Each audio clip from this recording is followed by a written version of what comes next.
This is day 26 of the Silent Hill 2 Remake cam hack playthrough. And we're just about done with the Labyrinth. We've got one more little segment of Labyrinth here, along with our Eddie confrontation. And a few things to look at with the boat launch and the lake. But then we'll be on to the Lakeview Hotel.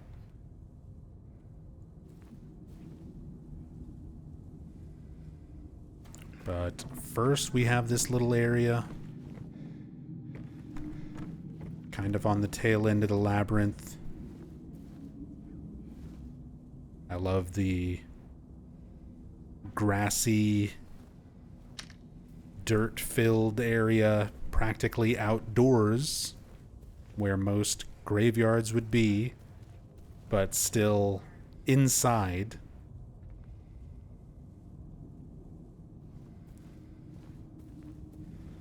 Just sort of adding to that absurd, completely illogical sort of nature, very surreal labyrinth kind of area. I feel like this section of the game, the labyrinth, everything leading up to this, the prison onward, basically, kind of felt the closest to a nowhere as we get in this game. Silent Hill 1, you have nowhere at the very end of the game. An area just called Nowhere. And it's this big nonsensical mashup of all of these other areas that you've been to before that are in Alessa's memories, sort of all mixing together in nonsensical ways.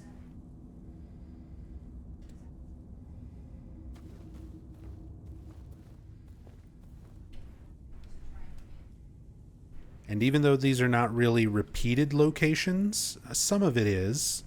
We have some recognizable parts of, like, Woodside Apartments and areas that didn't belong in Woodside Apartments, like Angela's room and James and Mary's home.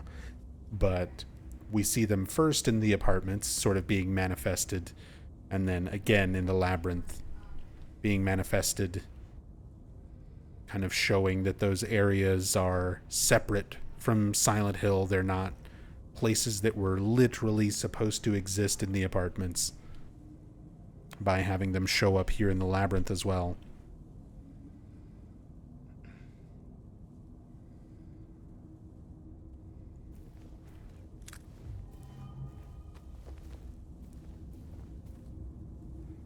This felon drank one last bottle of ale before he was executed, and laid here to his eternal rest.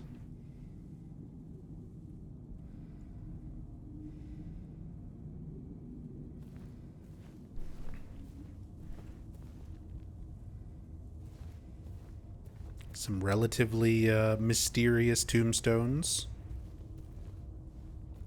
with some of the inscriptions on them.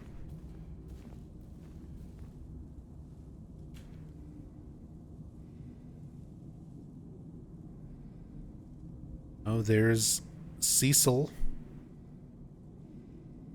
Dunstan. We actually see this one repeated several times in the graveyard where you first meet Angela at the very start of the game. Died in 1840.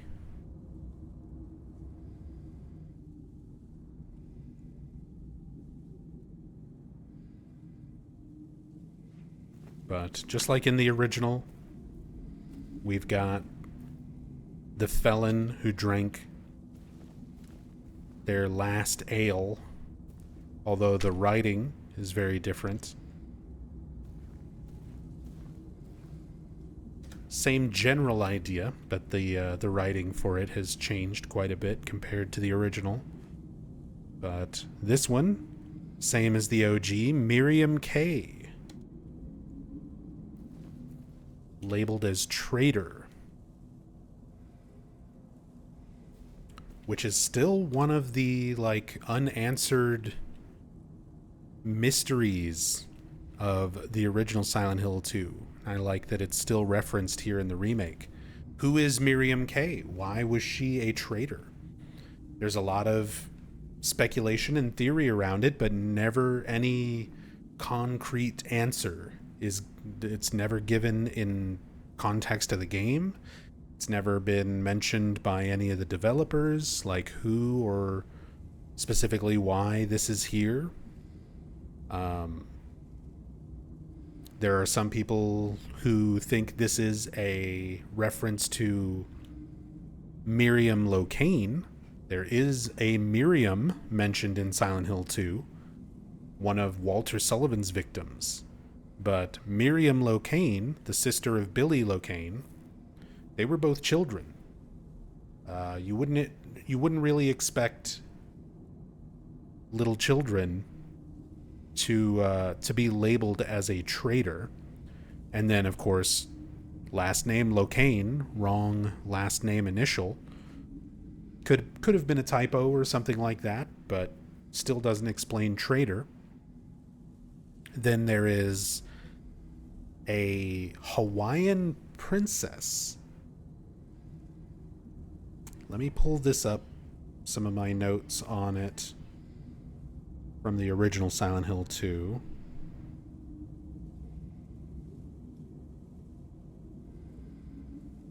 Miriam K. Like.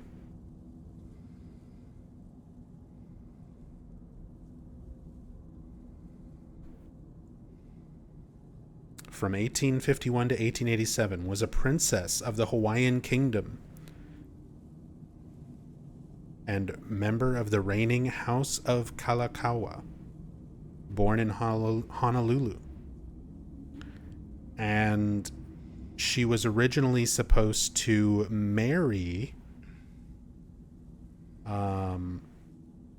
somebody, I think it was somebody in Japan. There was supposed to be a wedding. Trying to find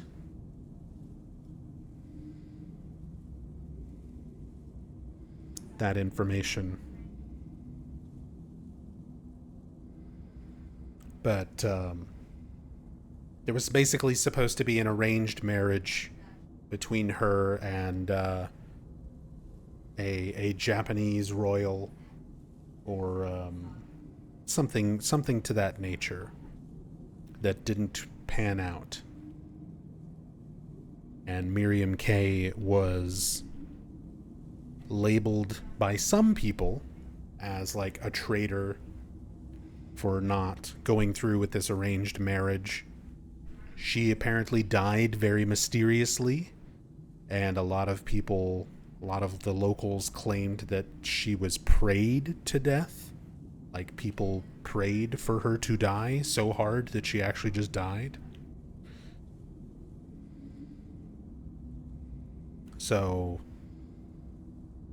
even for, I guess, Hawaiian or Japanese, which original dev team being Japanese may have delved into this little sort of random chunk of history, but again, why include that? Who would even make that connection? Why would anybody on the Japanese dev team include this if that is indeed the reference?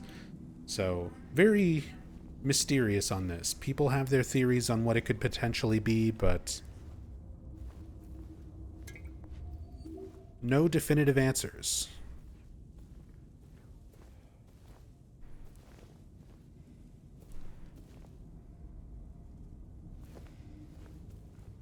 And then you have, of course, Walter Sullivan.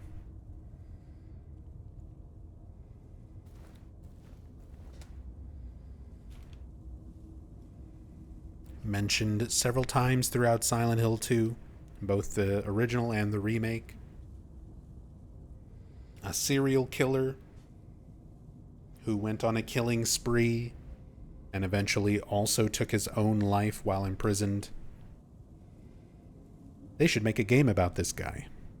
What an interesting minor character. They should make a whole game about this Walter Sullivan guy.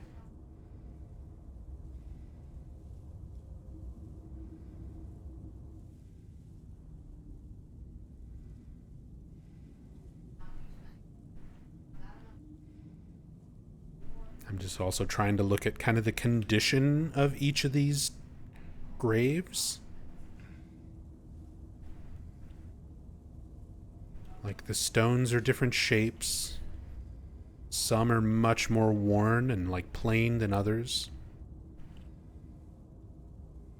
Some look a little bit more like intentionally broken.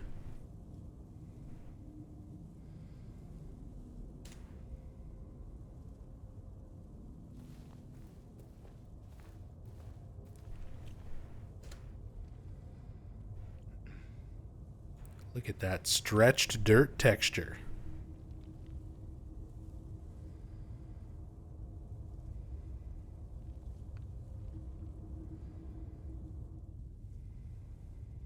And this is the grave for Angela Orozco. So our own Angela, who we just encountered previously, helped her defeat the manifestation of her abusive father.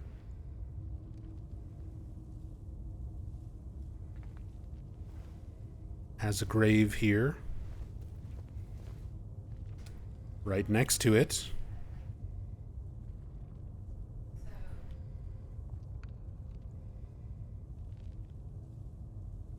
Eddie Dombrowski.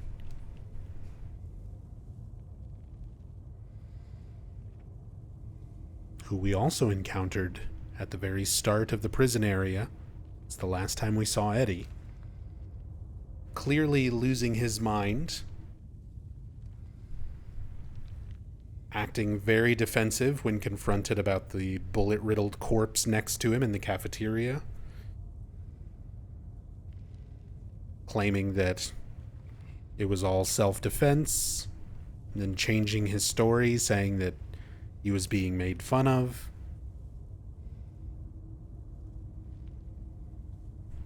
And then ultimately trying to play it off and say he's just joking. And goes off on his own.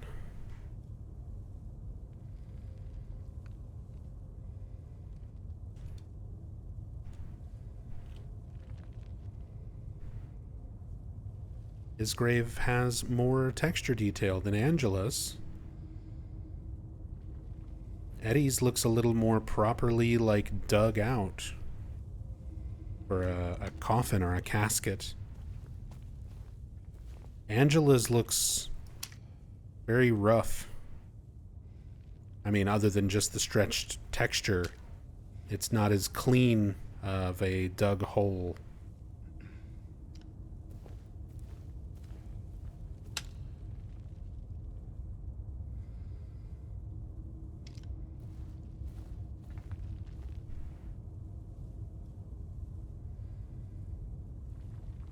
And lastly, James Sunderland himself. This is my hole. It was made for me.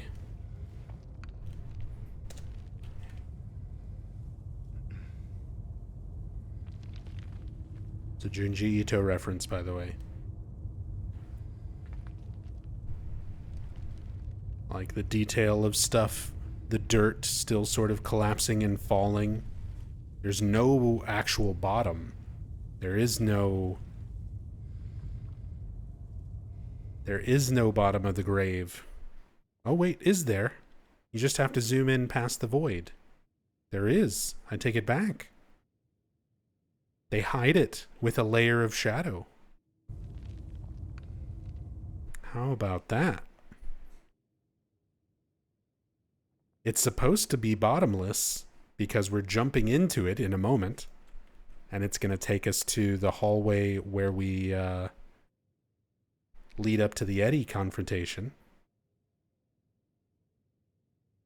But instead of making a full-on pit,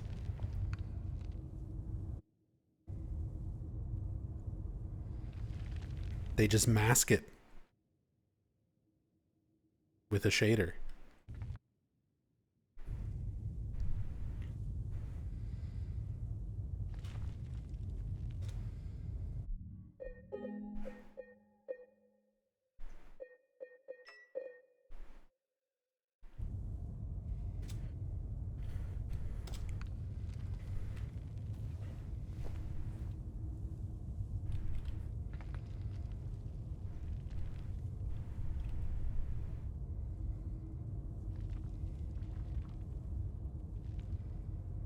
Let's see, and if we can get a good shot of James in his grave.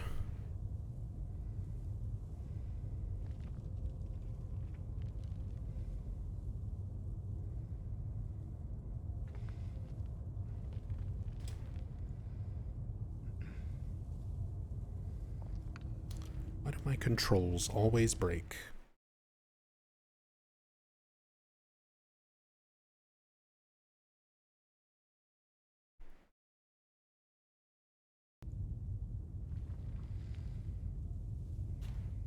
There we go.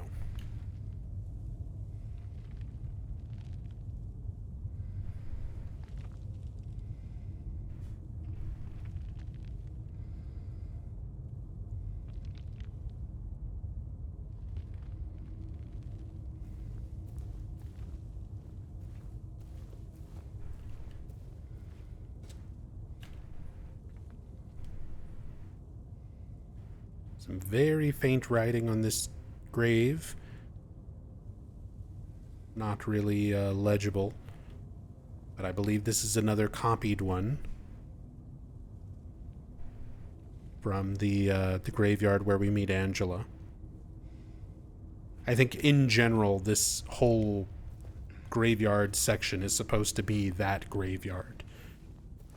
That cemetery, when you're very first walking into town, is being manifested here.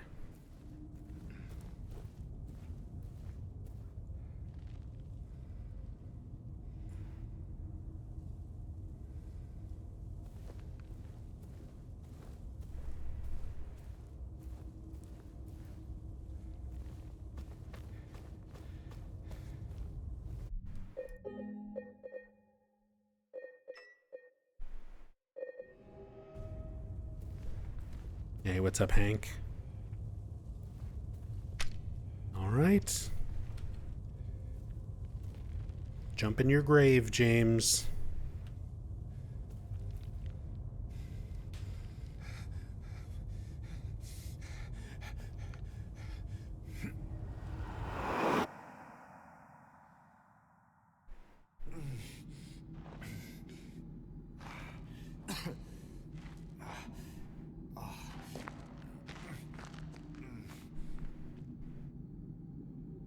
Oh, actually.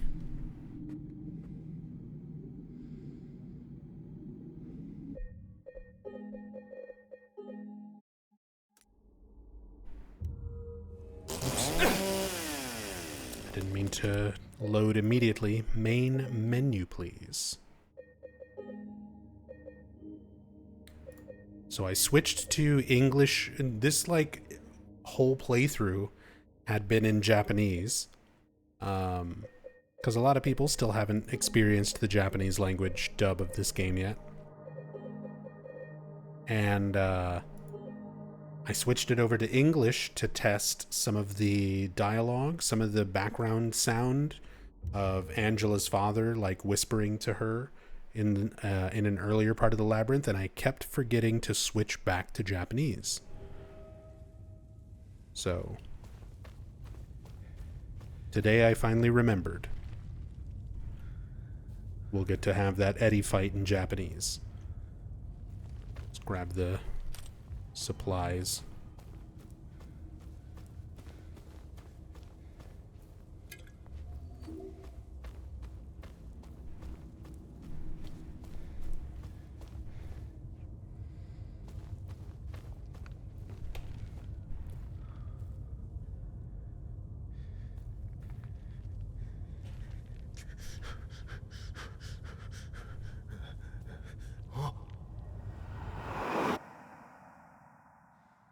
Those sounds are definitely the Japanese actor.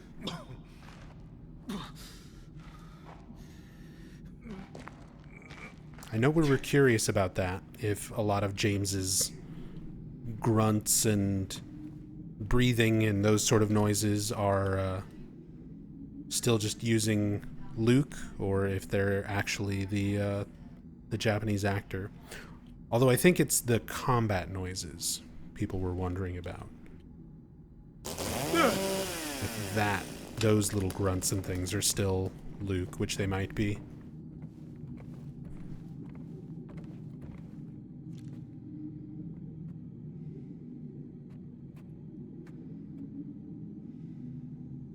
Another long set of stairs, long corridors. Very similar to going down the stairs from the historical society into the prison.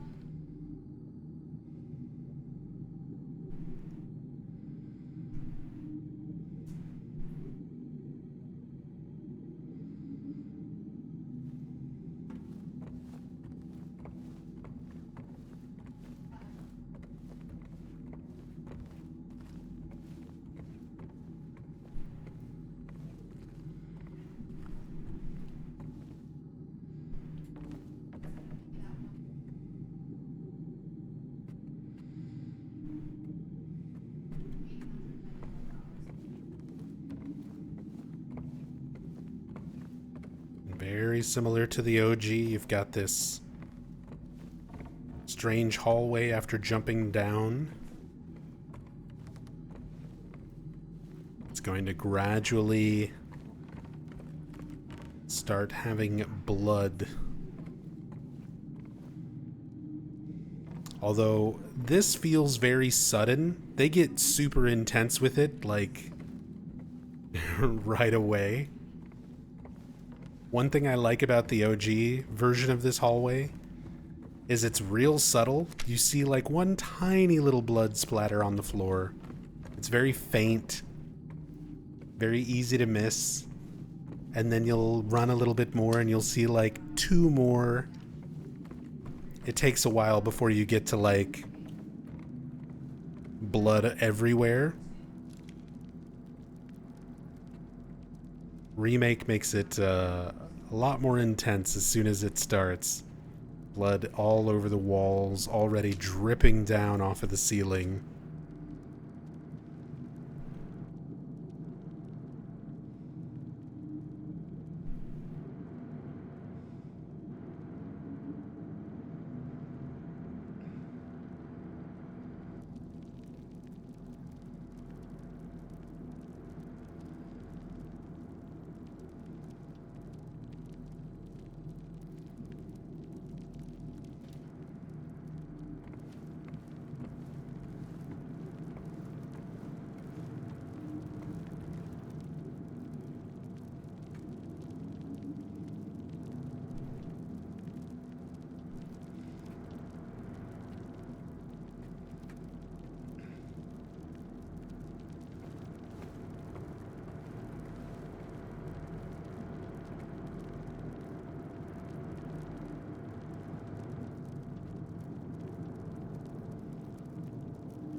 James at the end of a long, bloody hallway, corridor.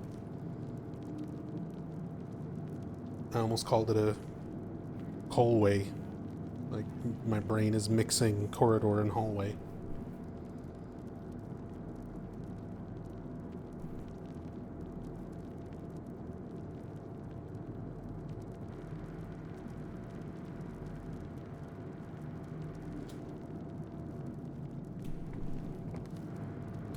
Alright, so I've got the camera pulled way out so that we'll get some slightly different camera views and perspectives on this Eddie cutscene.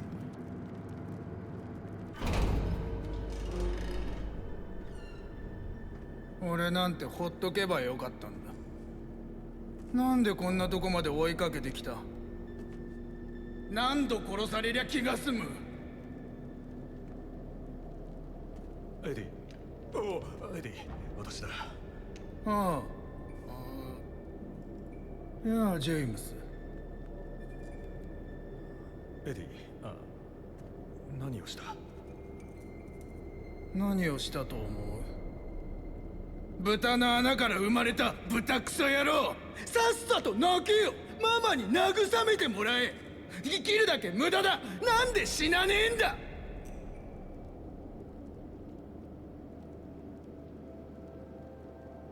ああ、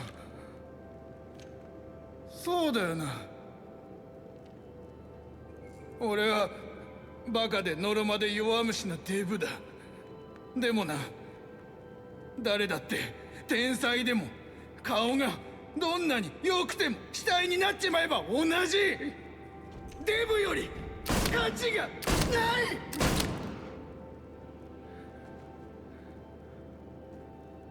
エディ。なんだ、お話でもしようってか。落ち着けって。あんたも同じだ、ジェームス。それは違う。もう黙れ。俺をバカにしてる。わかるんだからな。ずっと俺を見下してた。会った時からだよ。もう笑わないのか。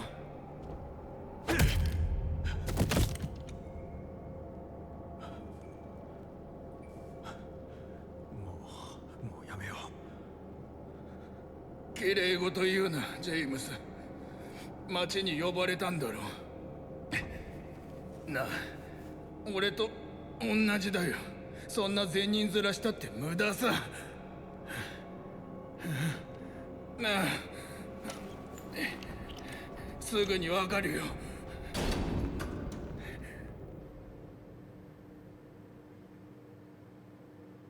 Gotta say, I'm a fan of that. The remake's version of this scene. I like Eddie. I like Eddie's character model. I like his voice acting performance in English and in Japanese. It's interesting that they changed this, because originally this part of the original is part of the fight. James doesn't punch Eddie. Eddie takes a shot at James, and then James, you have to like fight him. Essentially, you're defending yourself against against Eddie shooting at you. Now, James kind of does that automatically. They take that away from the player. I'm not sure if I like that aspect as much. It makes more sense. It flows a little bit better rather than having this short little phase of the fight where they basically trade blows and then Eddie runs off into the next room and then you have your next phase of the fight. It flows a little bit better just kind of having everything wrapped up in the cutscene there. And Eddie just immediately goes into the next room.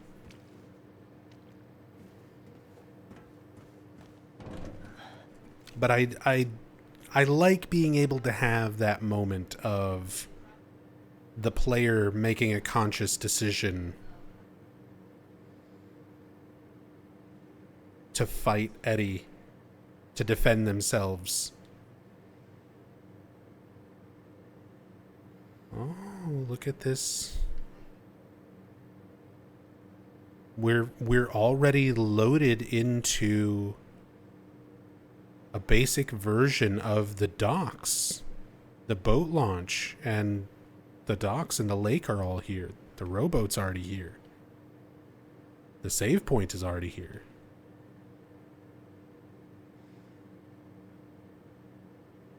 Just without a lot of the textures and details. So from like the moment that cutscene happens,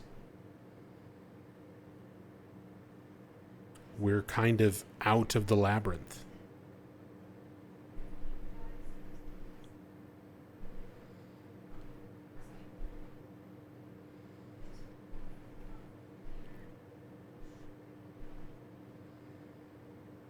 I'm assuming Eddie's model is not going to be just hanging out in here somewhere.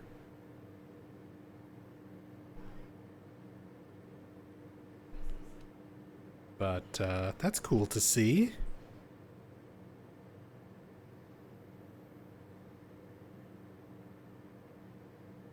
Get these environmental changes. Stuff that's going on outside of our location. Just kind of seeing how the game loads in each of its areas, kind of chunk by chunk. Because I wanted to see what would happen if you, like, go back through the door, but this is no longer that corridor. It's no longer that area.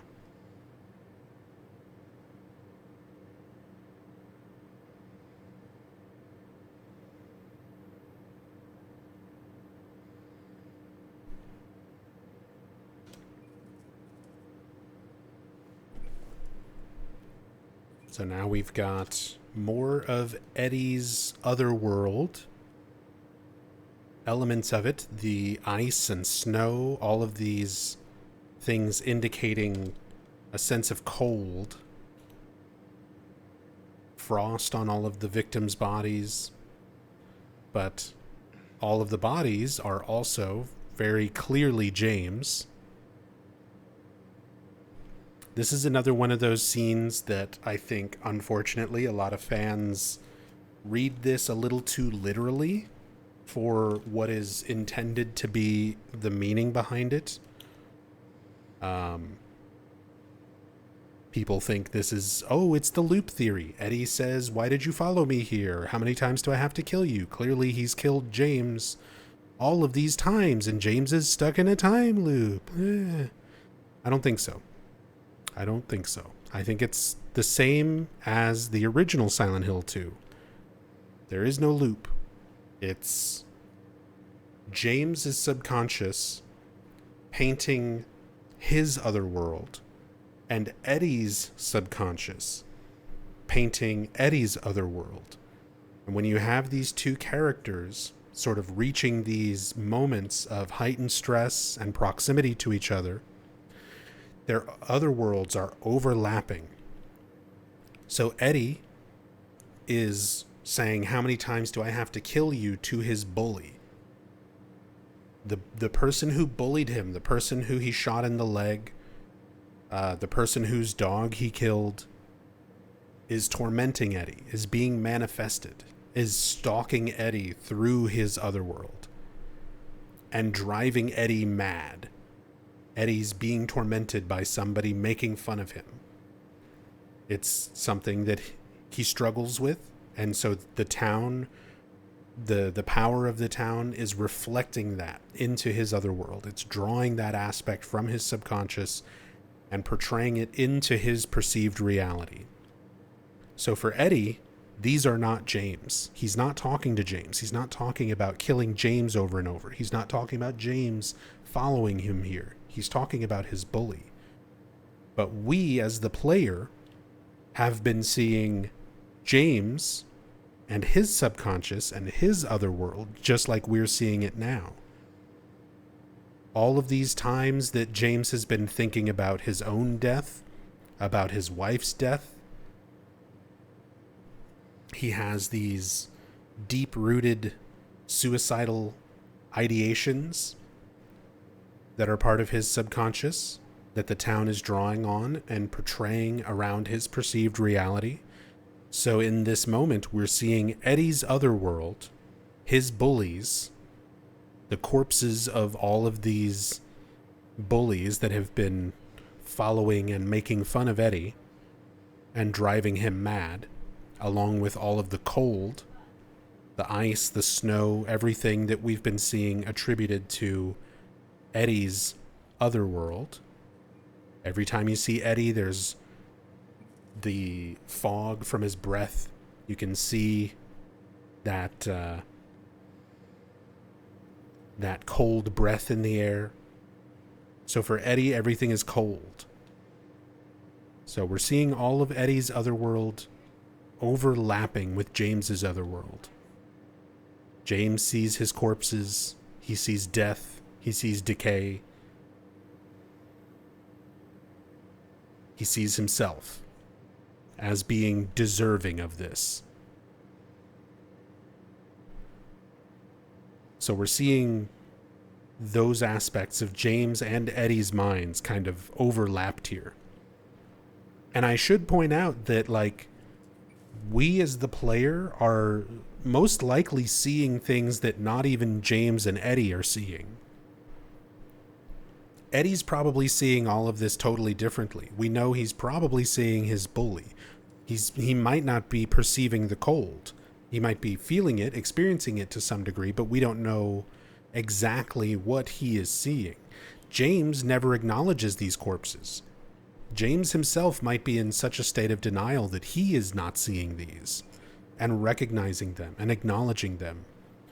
So not only do you have James's perception of reality to take into consideration and Eddie's reality to take into account, but us as a player, as an outside viewer, also seeing things that the characters themselves do not.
Just getting a little bit of a closer look at all the corpses.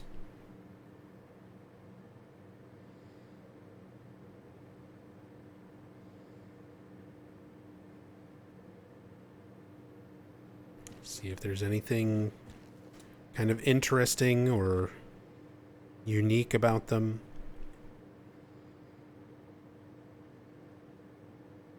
All posed differently. All sort of wearing different clothes, except for a few things. Like the jackets and undershirts are different, but it looks like the same kind of jeans, boots. Clearly the actual body and head, hair, all of that is James.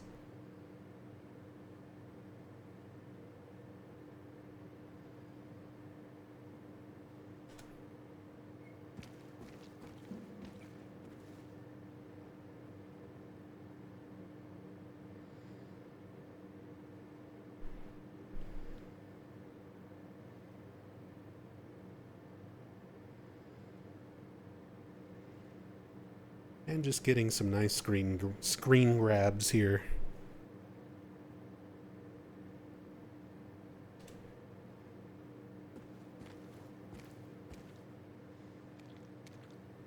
All right, Eddie.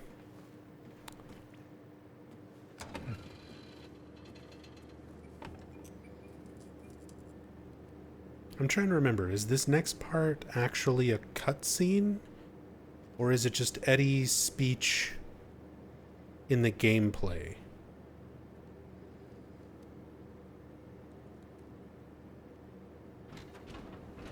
I think it's just his speech once you start walking around, yeah. We don't actually get the Let's Party cutscene.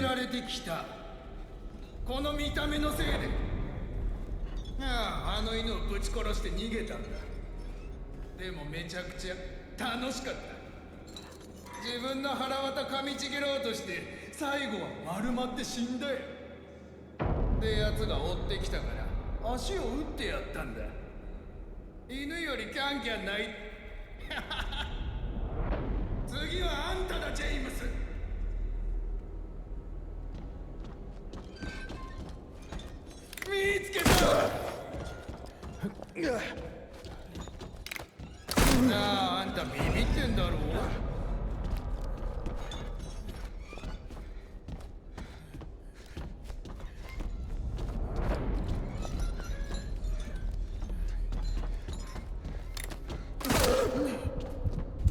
見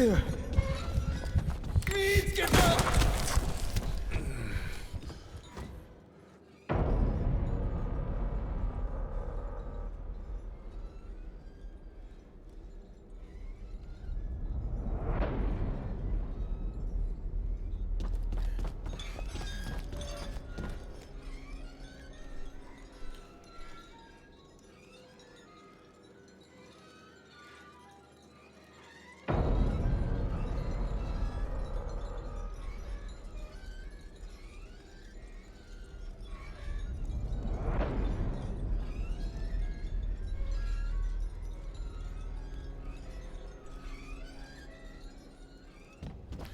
Sounds badass and intense in Japanese.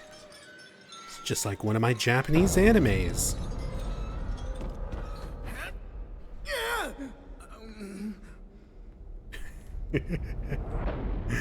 Hearing the isolated sound effect.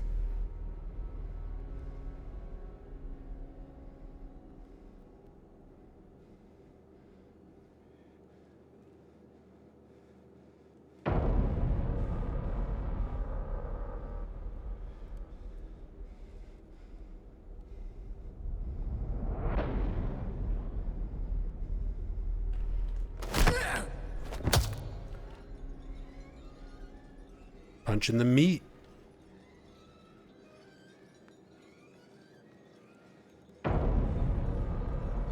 There's...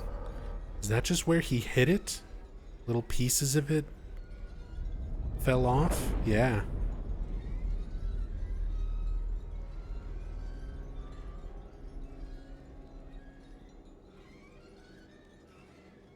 Little chunks of meat fly off.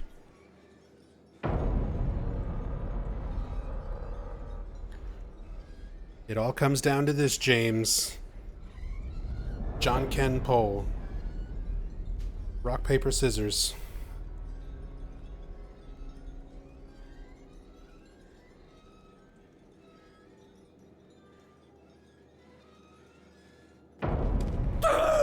Oh! He grabs you and headbutts you. I don't think I've seen that attack.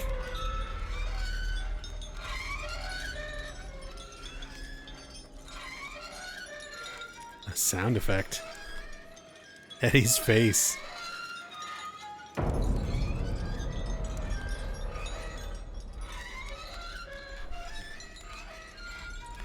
Doing gorilla poses. Just boys being silly. Guys' night out.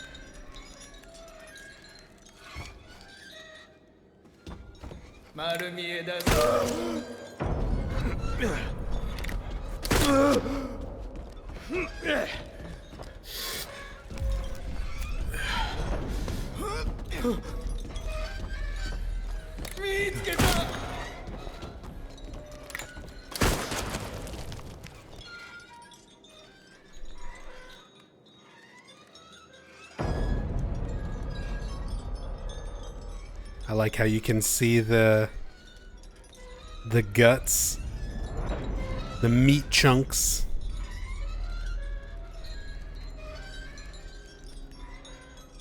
All flying out there, and it leaves it sort of hollowed out.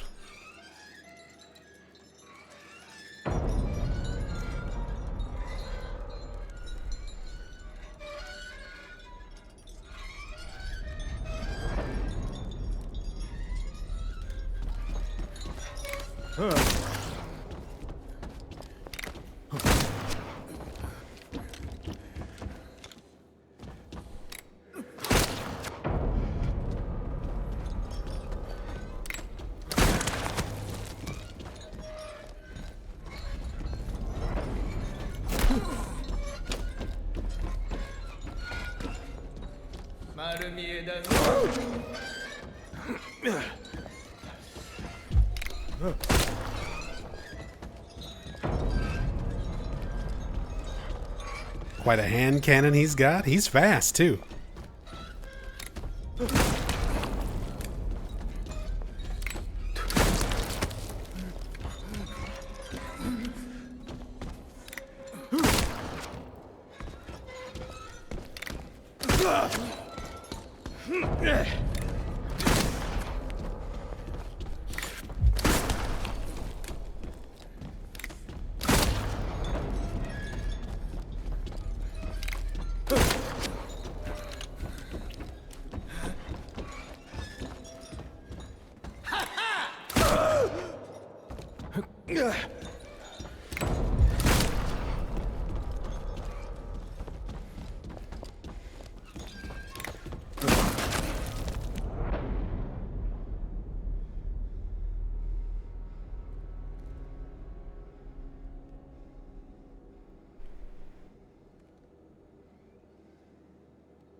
Try and get a better look at his revolver.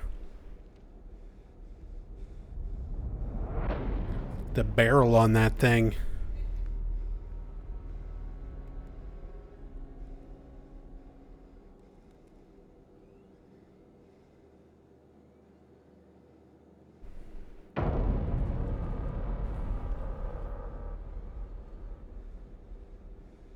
Very thin handle.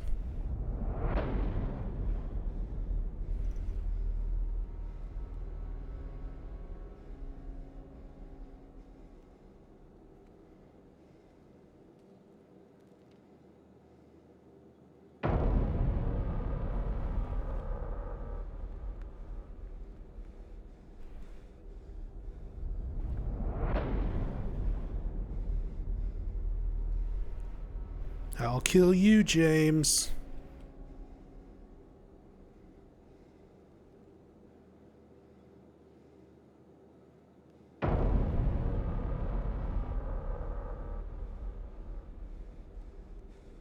He's got the H-Mart specials.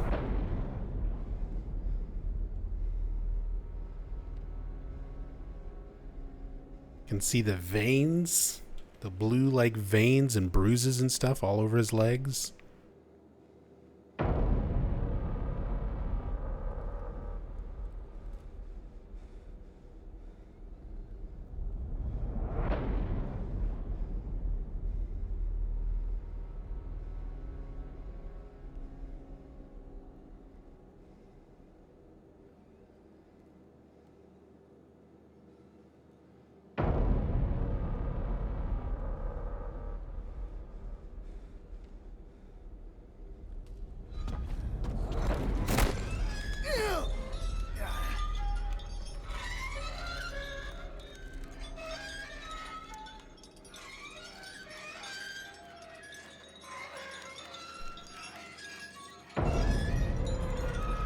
That's a good shot.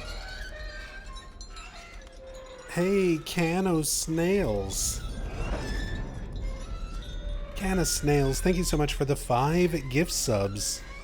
Going out to the community. Maurizio, Man of High Caliber, Mumble Thy Name, Hunta Blunt, and Rosetta Stoned. Enjoy those subs courtesy of Can O' Snails. Thank you so much, Snails. Very, very much appreciate that. Thank you so much for the love and support.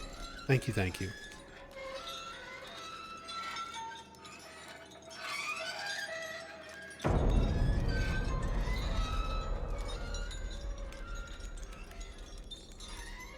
Eddie's revolver's a single action army, just has a long barrel.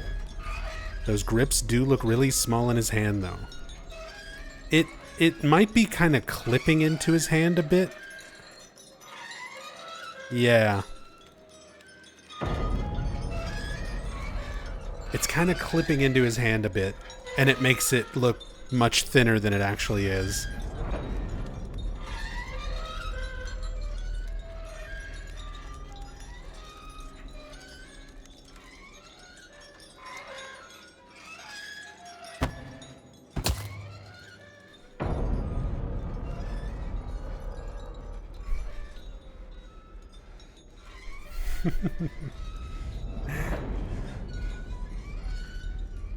Eddie closing his eyes, getting ready for the headbutt.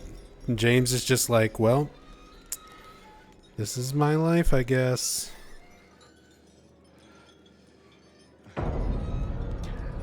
The things I do for love.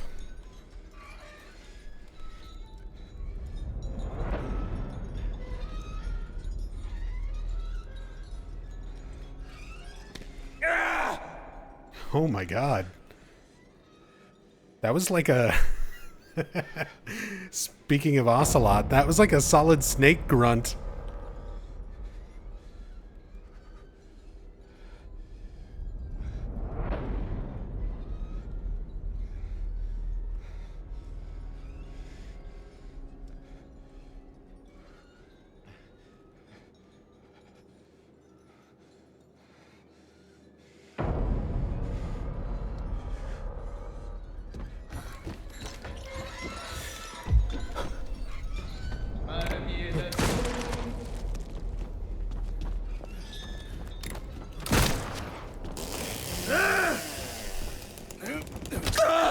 Oh, okay, he's got new moves now. Hit a dude with a chainsaw once and he starts breaking out new moves. Going for the pistol whip.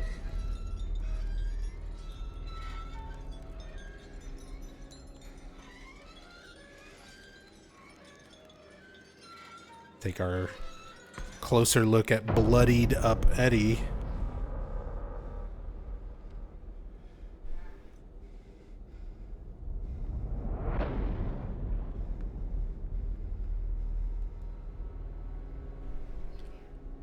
Yep.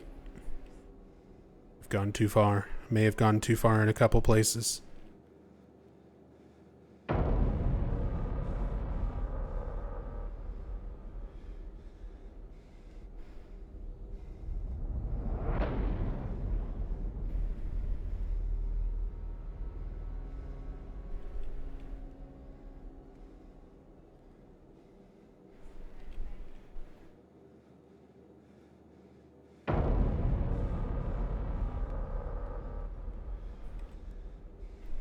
Ruined the shoes. Just covered in blood. I mean, if you're going to be gashed open with a chainsaw, I suppose that's appropriate.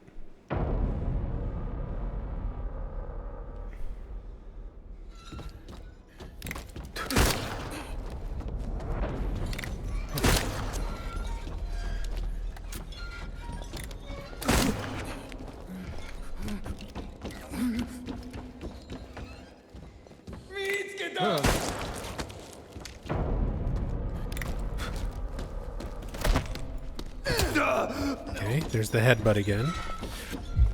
I want to get a good shot of that little dodge when you're aiming at it.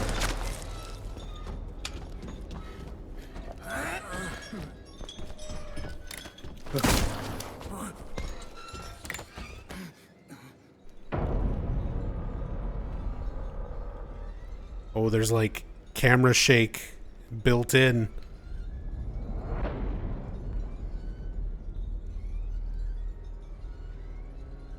Here we go. First person James view.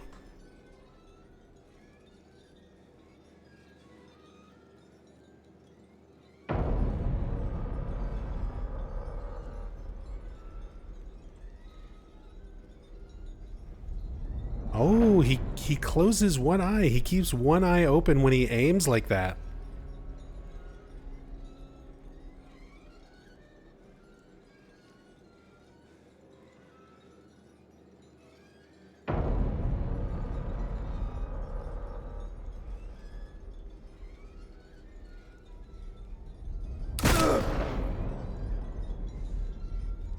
And then the recoil.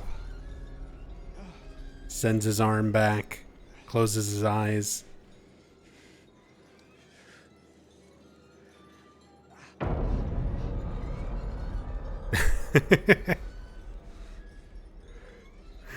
Meanwhile,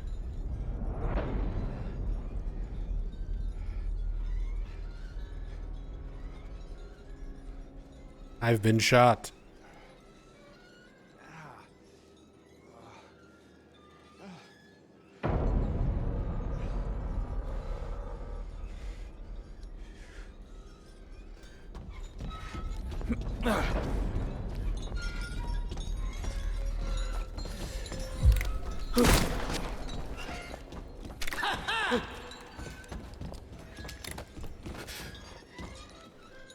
We just keep aiming and dodging.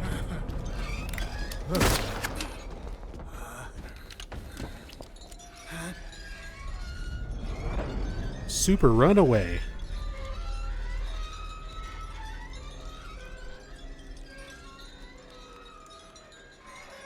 Wanted to try to see when he's reloading.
The meat with a big hole just blown through it.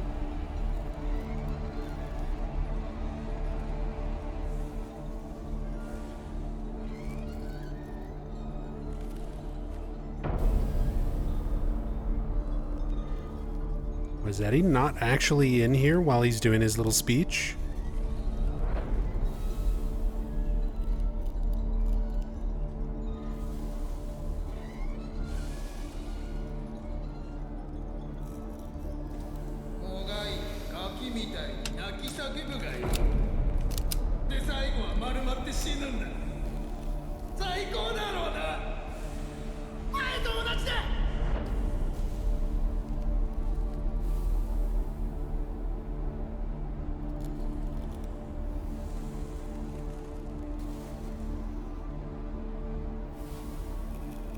See if we can find at what point he actually spawns in.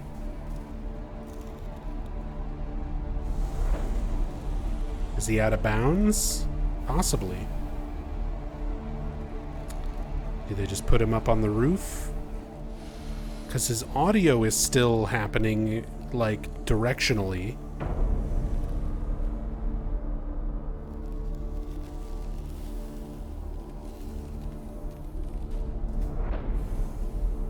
They could just be making his character model invisible. A few different ways developers could kind of create the effect.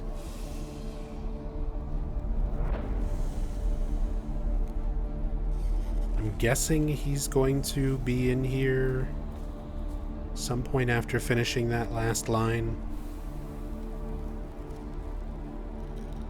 I'm just curious where he'll pop up.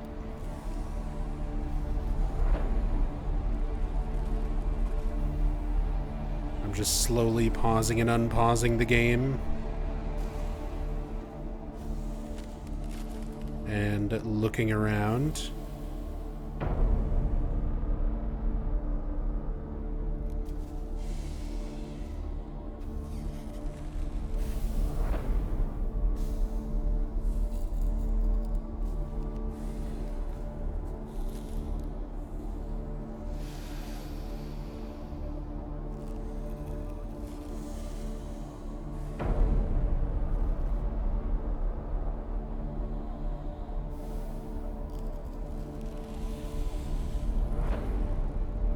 This audio doesn't sound much like Yamaoka, not that it's bad. Yeah, this one's not Yamaoka. There's a lot of the ambient music throughout the game that is not Yamaoka.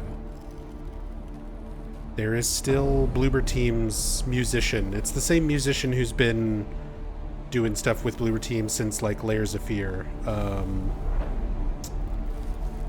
Arcadius something? Yeah. Arcadius Rikowski.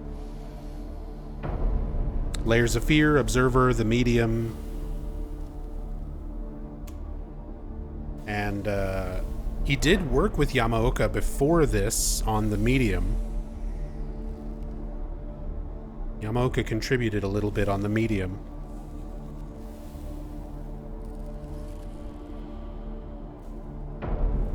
But a lot of times when you hear music and it doesn't really sound like Yamaoka music, it's probably Arcadius.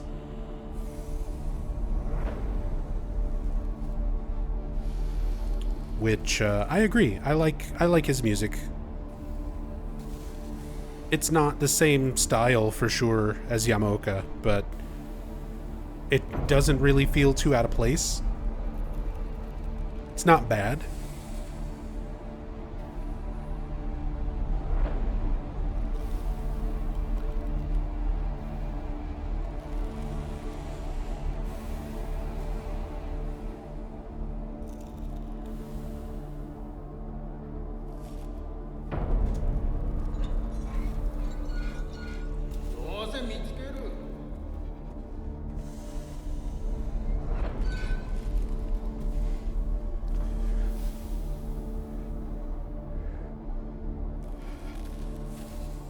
Oh, there he is. So now he's there. Oh, and he's got animations. And we've got audio changing. A vague siren, air raid siren sound as well.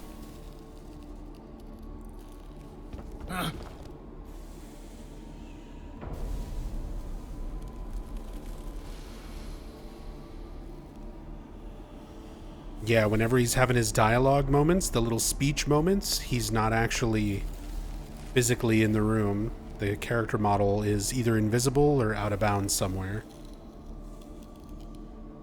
Huh.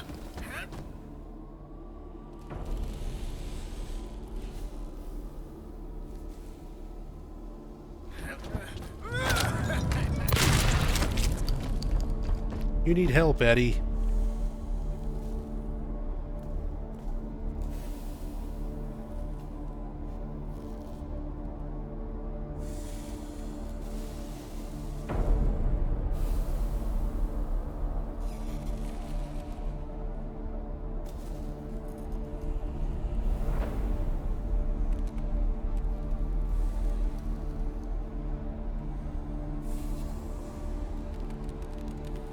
Did he disappear again?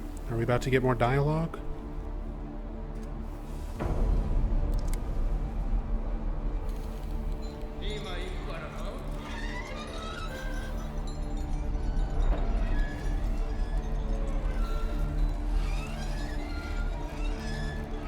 So we got another little bit of dialogue there.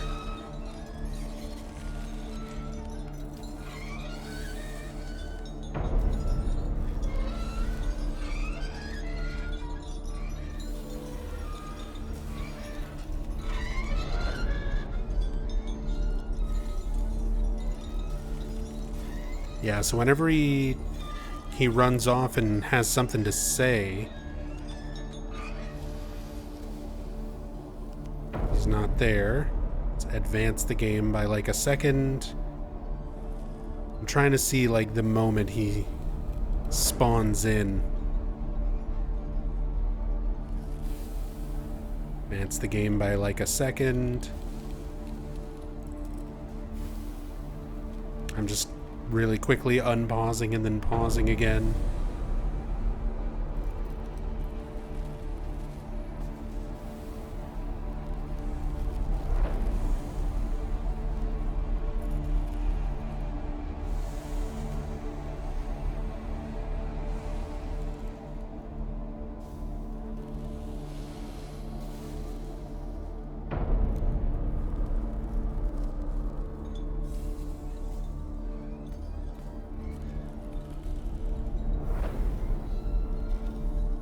wonder if he spawns at set points, or if it's like based on character, like player position.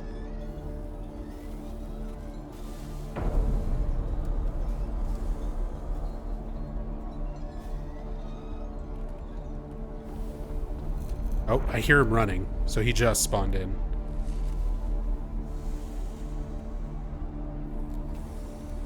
I heard the footsteps that time when I unpaused. Yeah, here he is. So he's like over here in this little corner.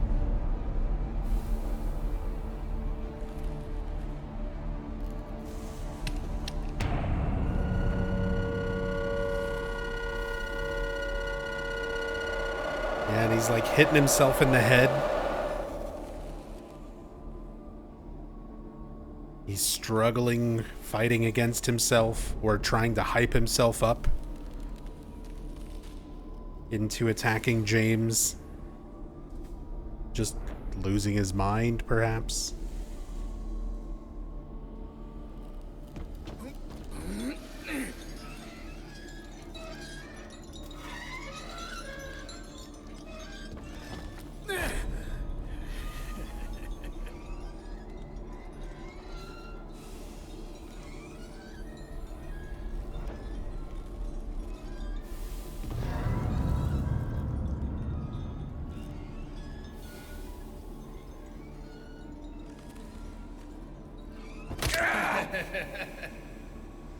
Yeah.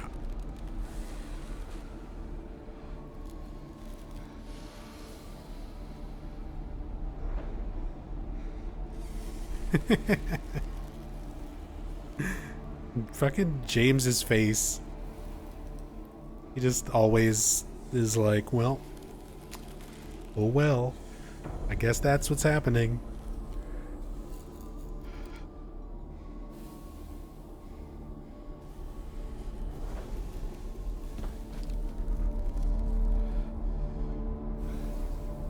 And Eddie is now a floating gun.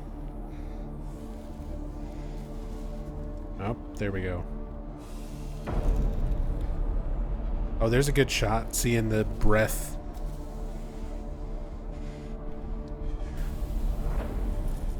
Eddie's breath.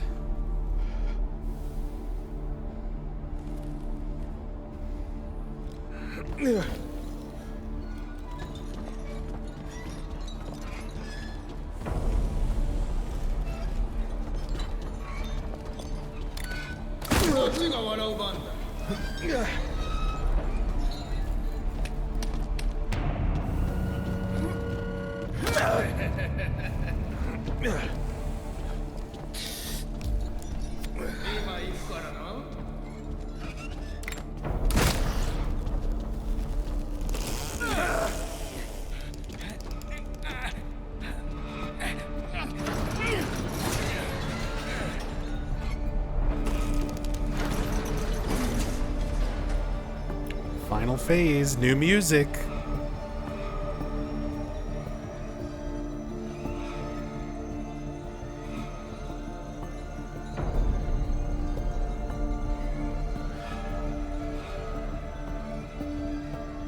Oh, the camera's bobbing up and down slightly. I'm like, why does it look like Eddie's floating with the meat? But it's the the camera bobs up and down a little bit during this part, I guess. Also, did these rails and everything just like show up out of nowhere?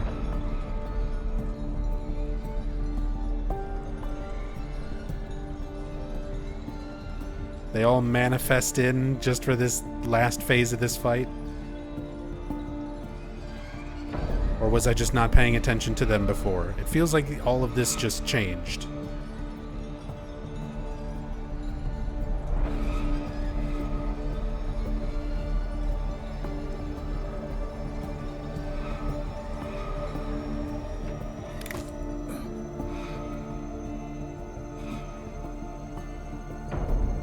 Eddie's gonna shoot this meat.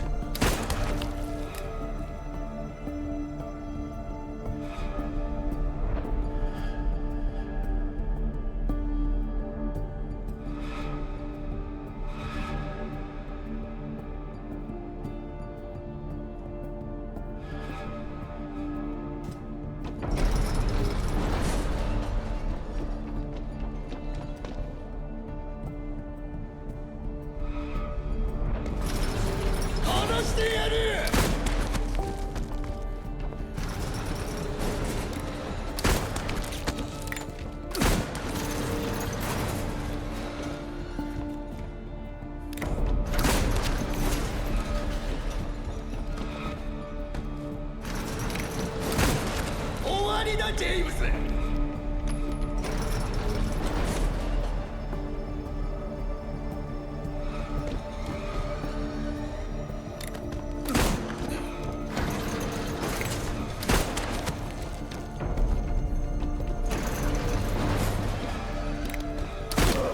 Oh, he finally got me.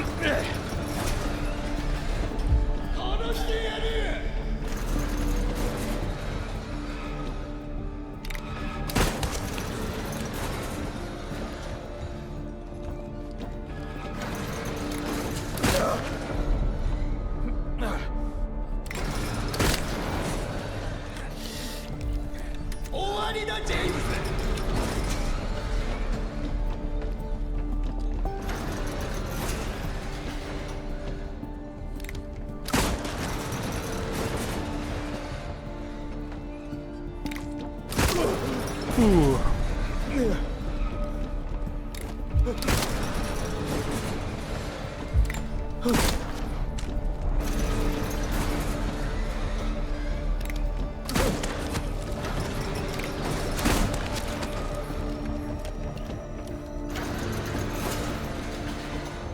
I just want to see if he has any other little unique animations. But he doesn't seem like he's psyching himself up. He doesn't have anything like that anymore. And he doesn't seem to dodge when I aim at him like he was doing in the first phase.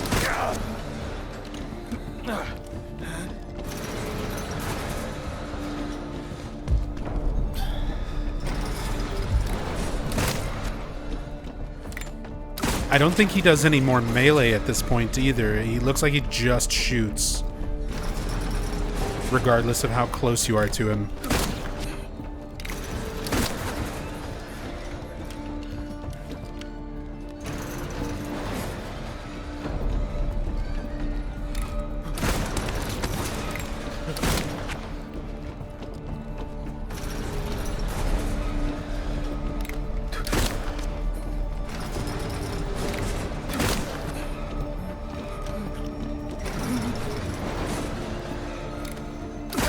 Does the meat run out? I kind of want to test that as well.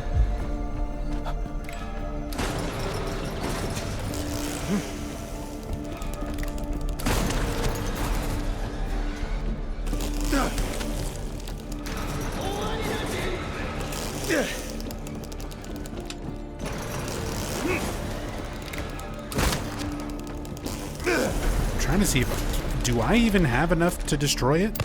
Okay, shotgun will destroy it.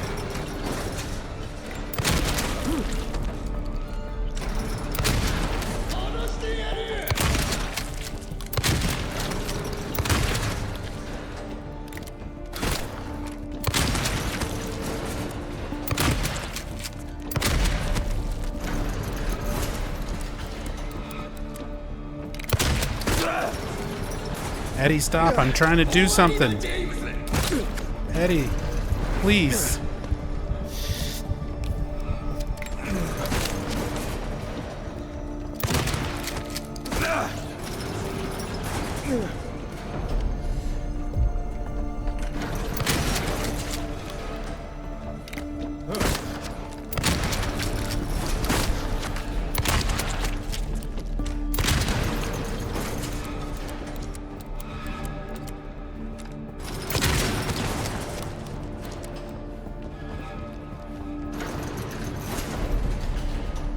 You can get rid of all the meat. You can get rid of all of the meat.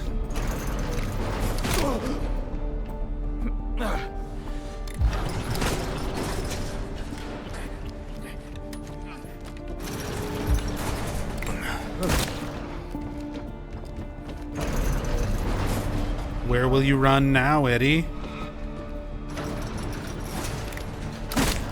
I'm coming for you, Eddie. You can't stop me. Bullets don't harm me, Eddie. I have too many dirty needles in my jacket. It's going to happen.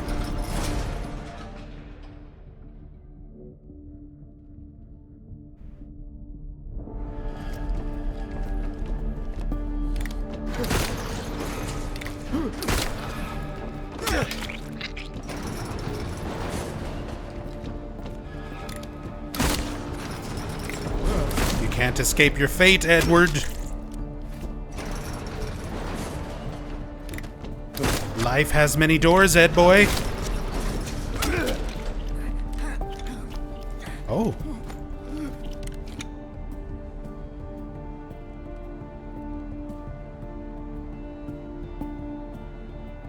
It's a little reload animation. His head. His neck.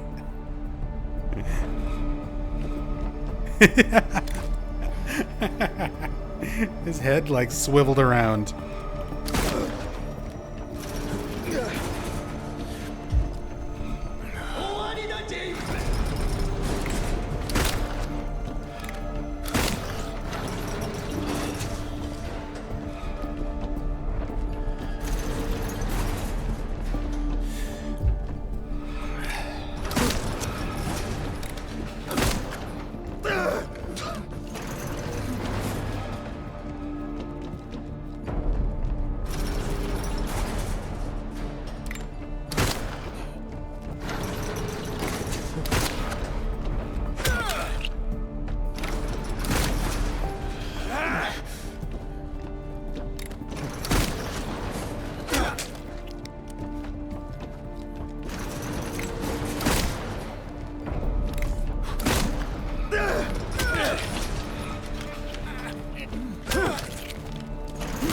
Oh, now we're punching? Now we're gonna be a punchy boy?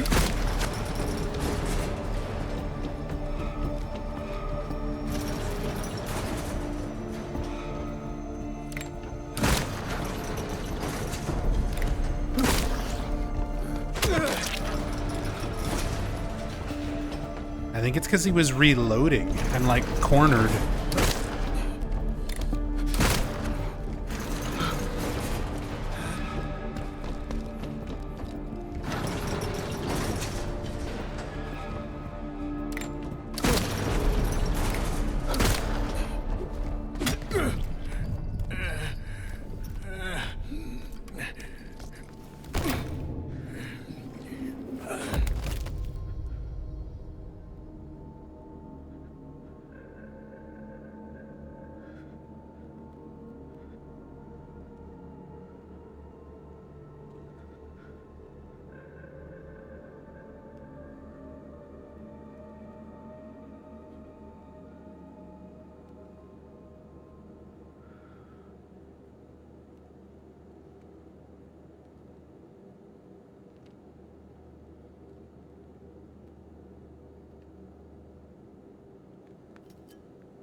Yeah, I miss having James have the "I killed a human being" line here.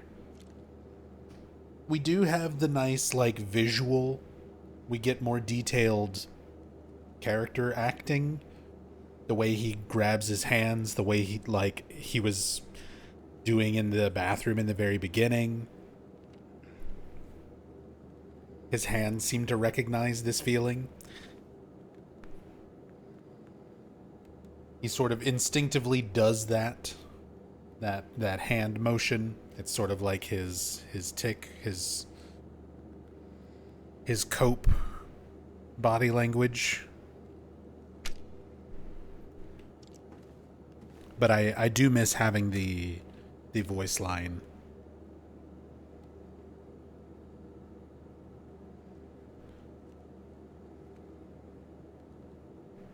Got him.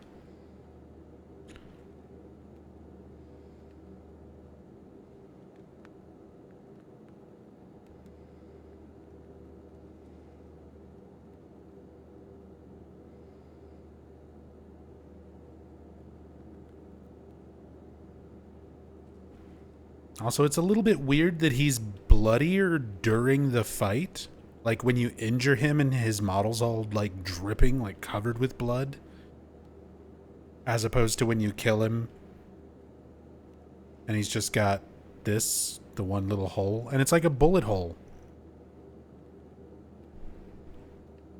I beat this man's with a pipe.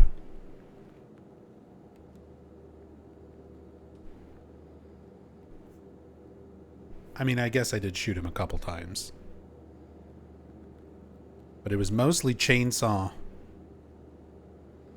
and pipe. Where's his hat? Here's his hat.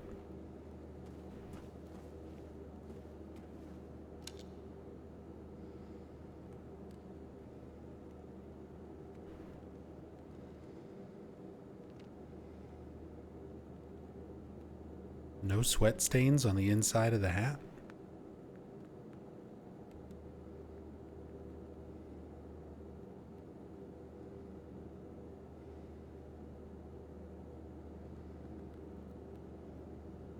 There's his hat. The Western Maine Wolf Pack.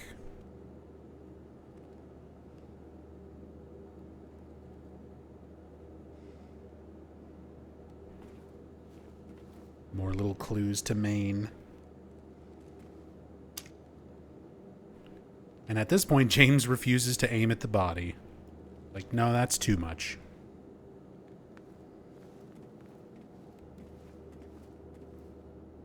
Well, that's cool. Learned some new stuff about Eddie's behavior in this fight. Also learned you can destroy every single one of the floating meat chunks.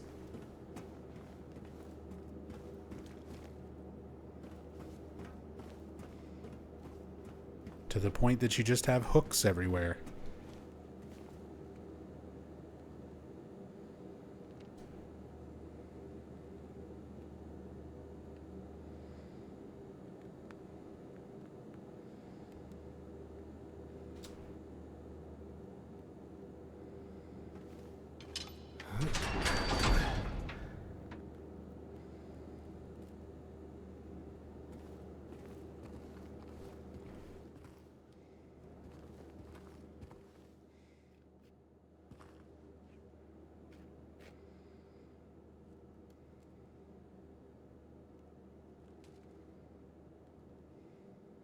Such a good spot to have a DVD area, too. I mean, there's hooks, there's pallets. We're already 50% of the way there.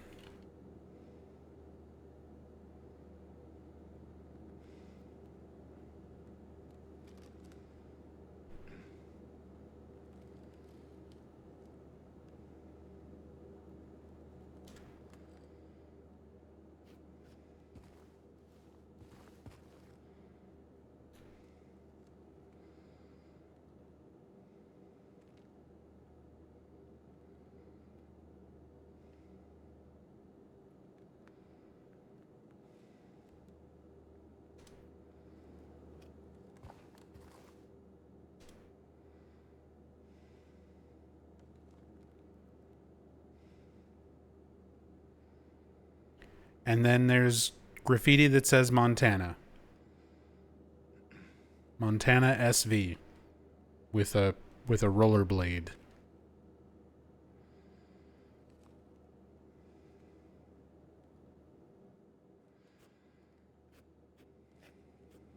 Okay. It's like the only piece of graffiti in here. And I think that's a unique one. I don't remember seeing that anywhere else.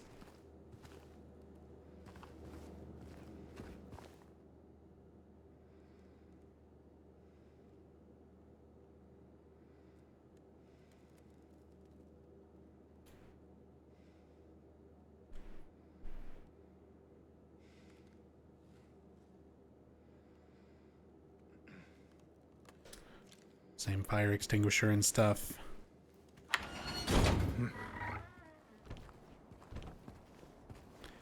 And then all the textures and lighting load in. Oh yeah, and as soon as you're out, this whole thing changes. The whole arena's gone. The connecting area behind it, everything.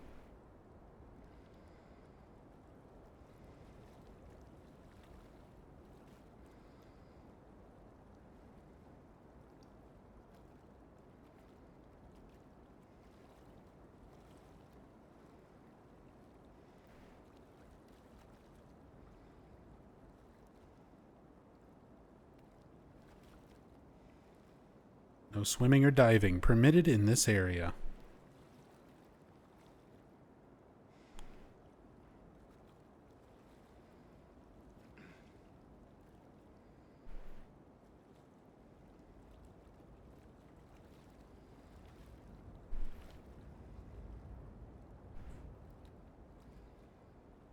I'm always surprised to see how far back a lot of the environments and stuff go.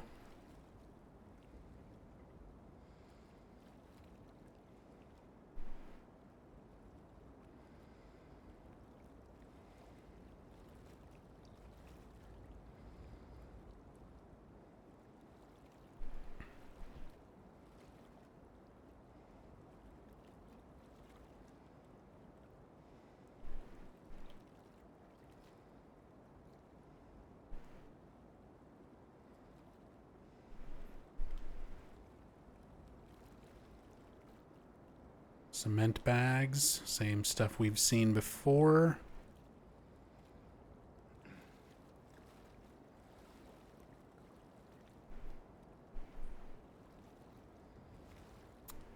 The fact that this sign, we still have this sign, I'll come back to that in a second.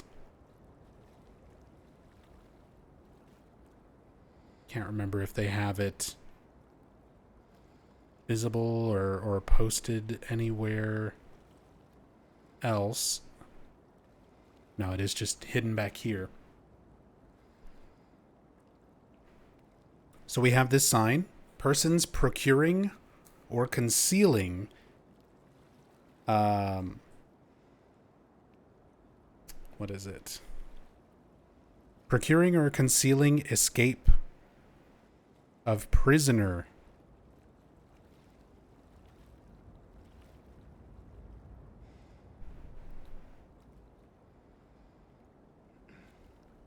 Prisoners are subject to prosecution and imprisonment.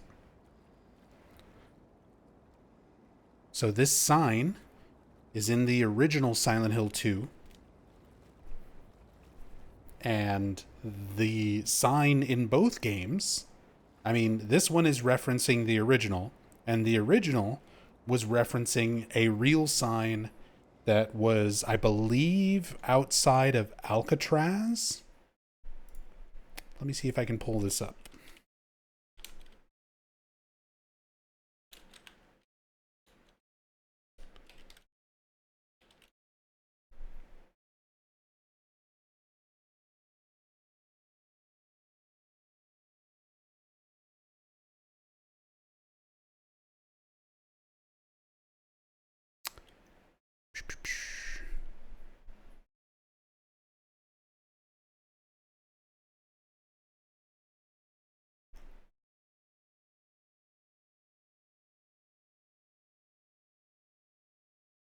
Yeah. So here is... Get the screenshot. So here is Alcatraz.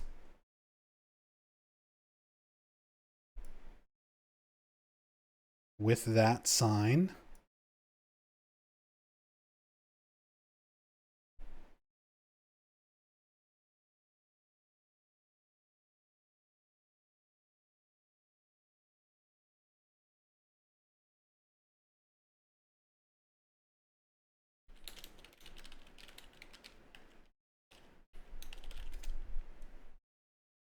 And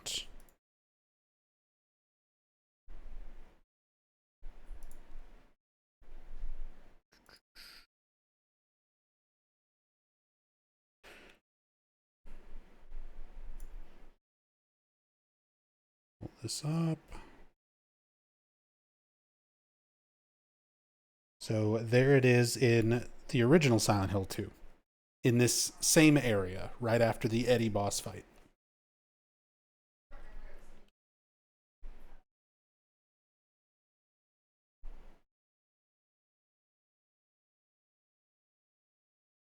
So great detail. Another good little Easter egg. Because I'm pretty sure you can't get back there to examine that normally.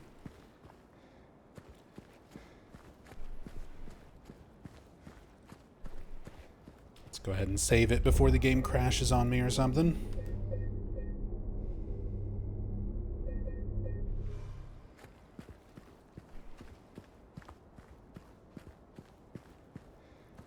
Yeah, you're not able to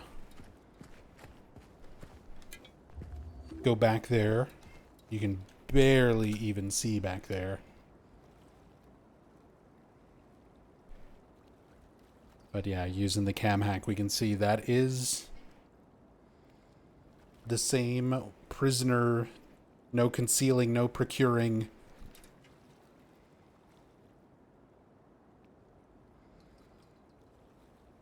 You'll be subject to prosecution and imprisonment. The Alcatraz sign, referenced in the original Silent Hill 2, now referenced again in Remake.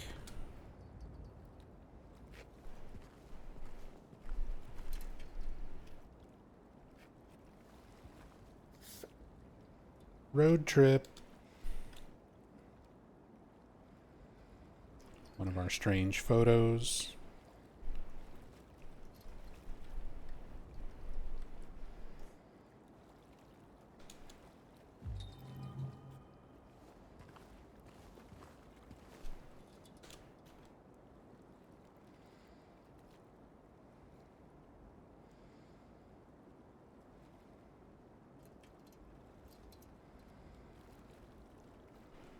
I think that's one of the help wanted signs that we saw in town before. I just remember the handwriting of it and seeing some other similar ones.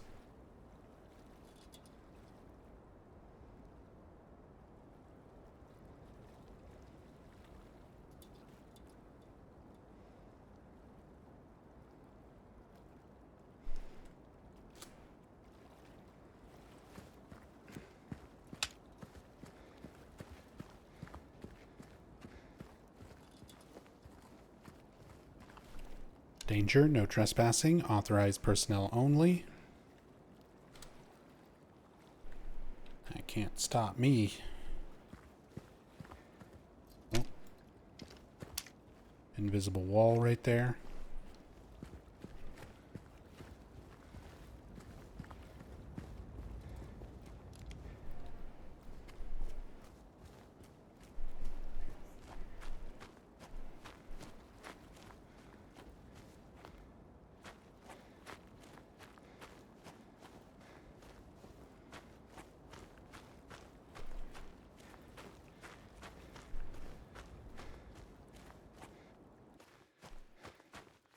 Crazy to me how much of this all has collision.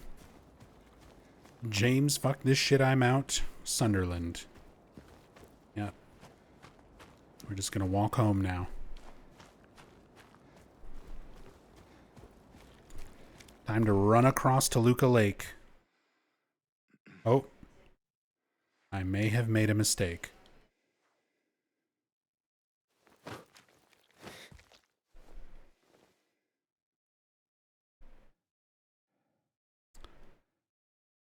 We're in the void.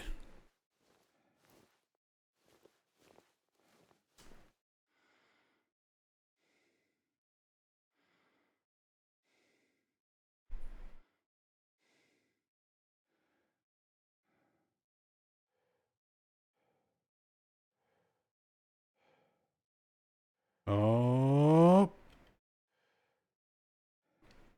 Oh.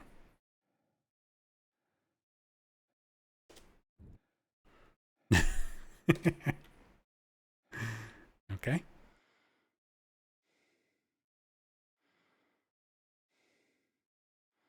We are in water. What's that? It's okay, I found a boat. We'll be fine. There's a boat.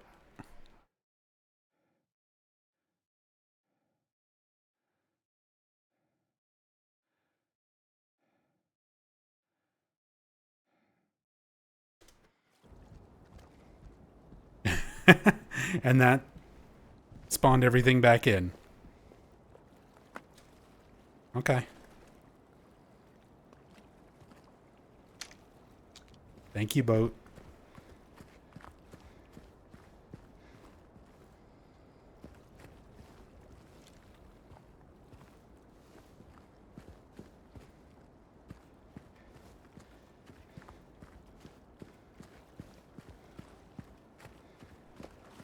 So let's see. Can I just zoom across to Luca Lake?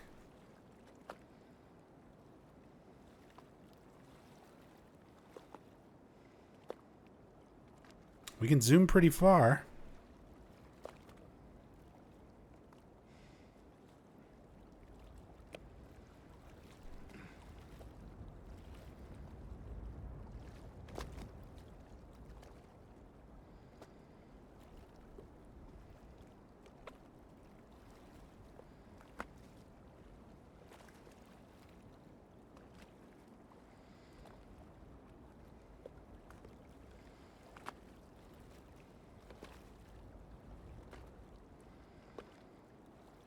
Is this the Rebirth Island? Nope. Just a... Oh, no. No. No, it's not. Oh, the wall of fog. The fog cube.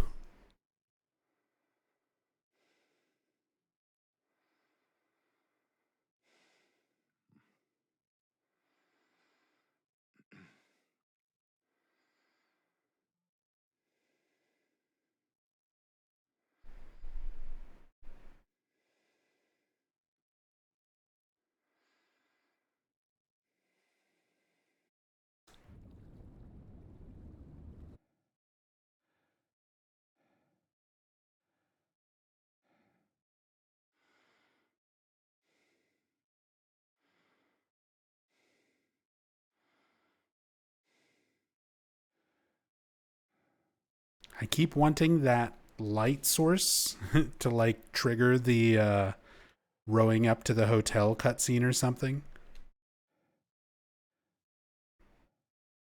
But I'm guessing the game doesn't load any of that in until we actually interact with the boat.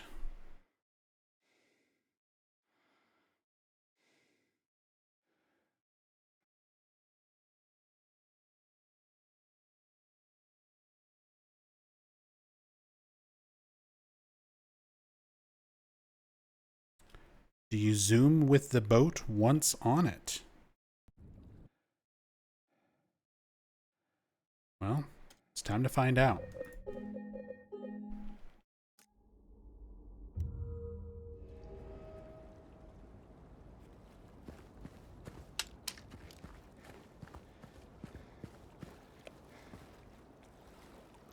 Oh, is this not a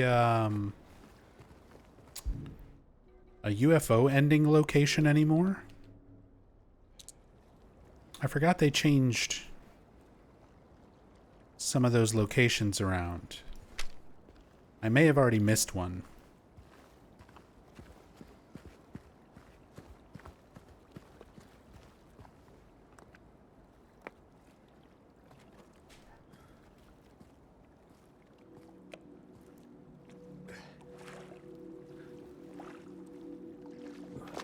It's at the pier once you get to the hotel. Okay. In the OG, it's before you get in the boat. So remake, it's after. Gotcha.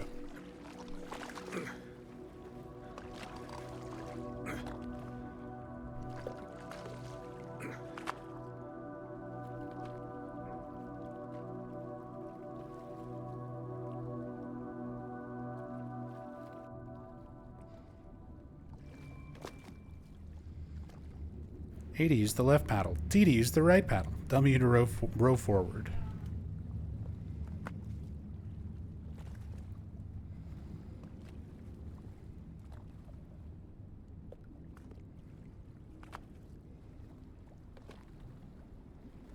Rowing is for chumps. I want to zoom.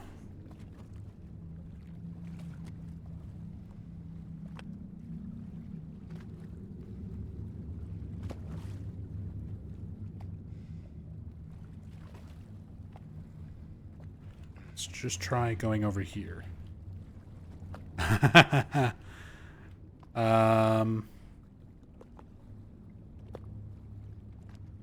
Well, we don't zoom in the boat. But we do bring the ores.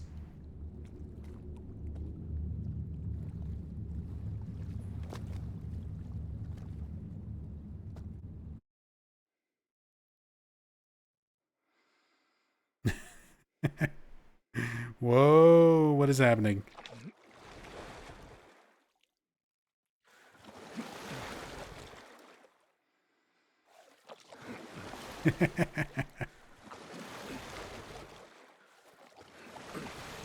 Don't worry, guys. We're gonna get there. We're going.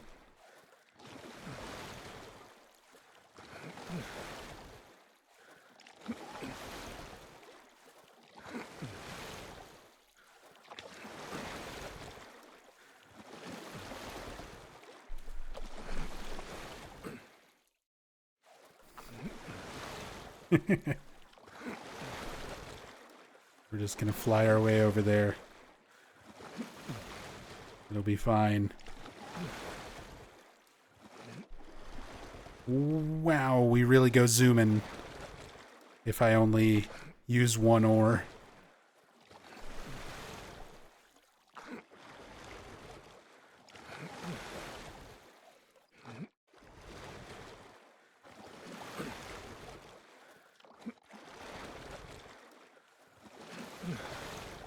Okay. We've made it to the void.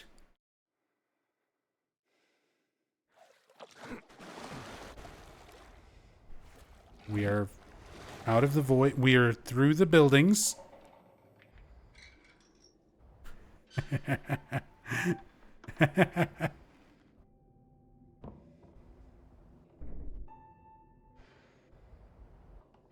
Well, we're technically in the hotel.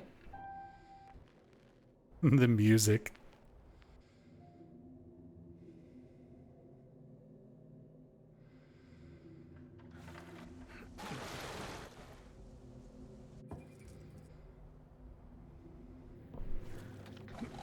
Whoa! Oh no!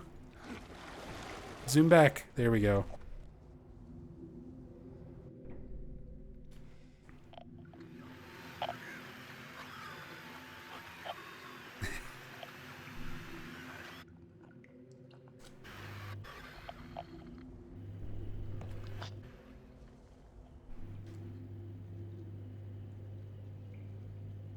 Oh, we're in the It's Bread room.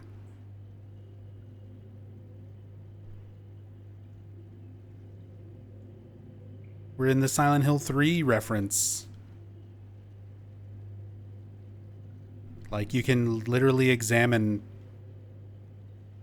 this cart and get an achievement that just says It's Bread as a reference to Silent Hill 3.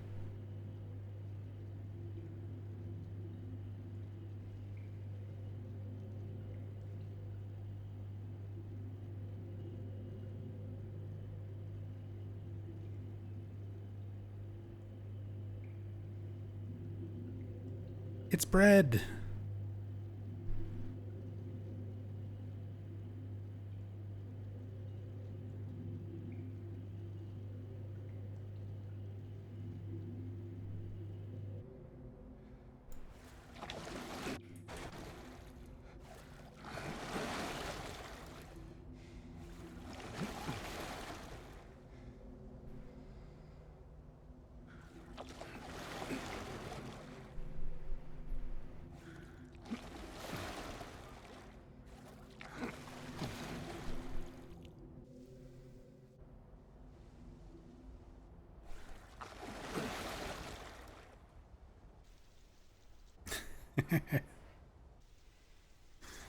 This is one way to explore the hotel. Although I feel a little motion sick now. So it might not be the best way.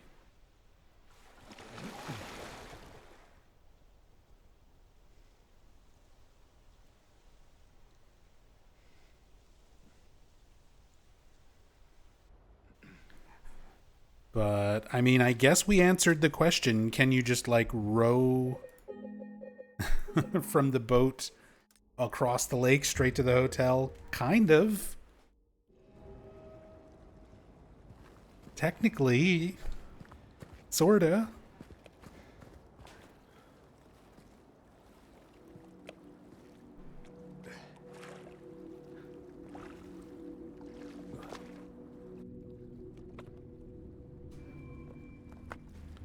I also wanted to look at the side of the boat.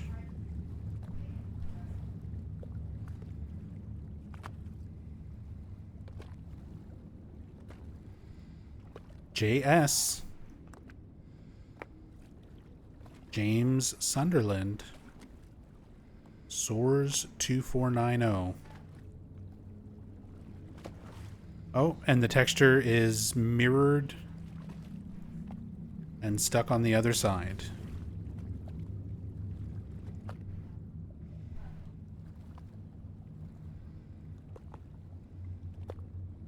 Boat number 5.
Oh, look at that.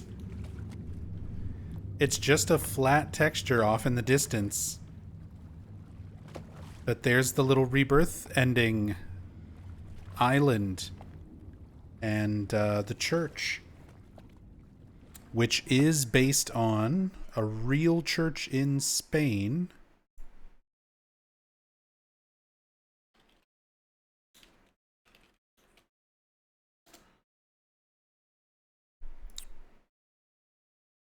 Let me pull this up.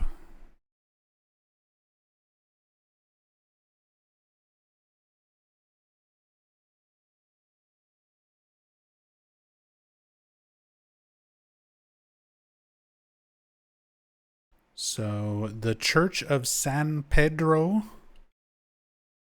Church of San Pedro, which is in Avila, Spain.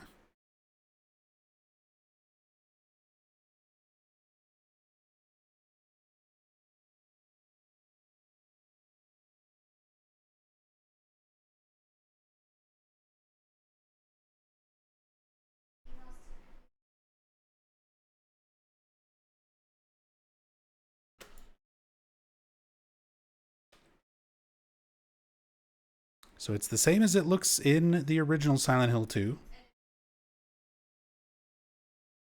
But yeah, here's the real church in Spain, Church of San Pedro.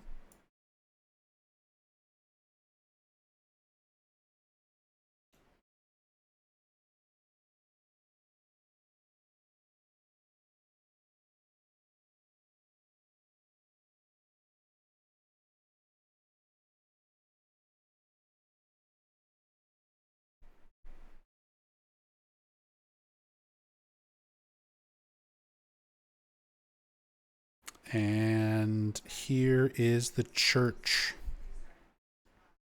as it appears in the original Silent Hill 2. You never really get a good look at it. It's only during a little glimpse during the Rebirth ending. But using a cam hack in the original Silent Hill 2, or just viewing the raw asset, you can see it just like this.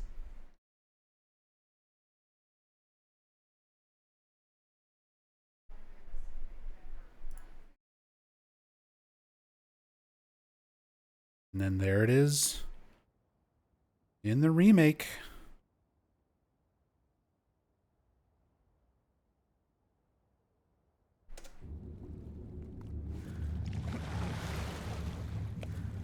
They put way more effort in less important things so far, but the island was a flat building.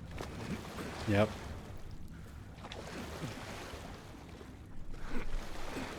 Just a distant, flat texture.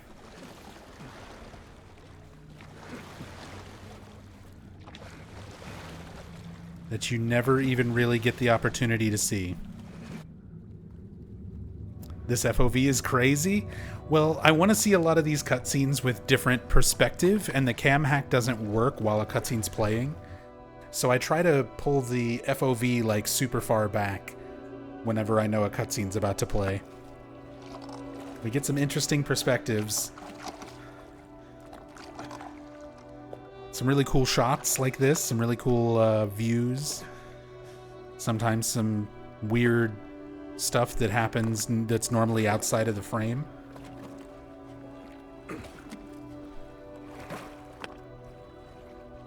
James sliding around when he steps up onto the dock like that.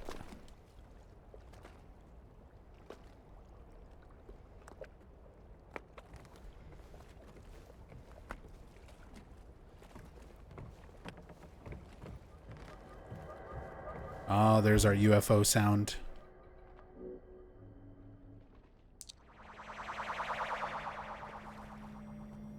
There's our UFO sound.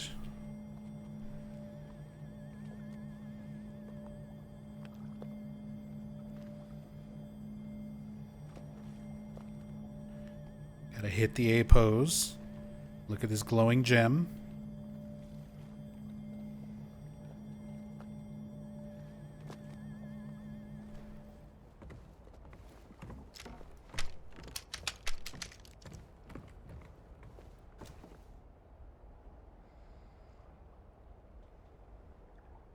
Same writing that's on James's boat.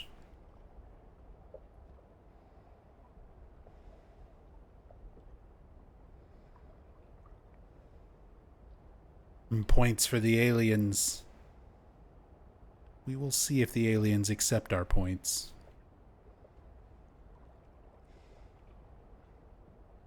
Do they accept the scam points?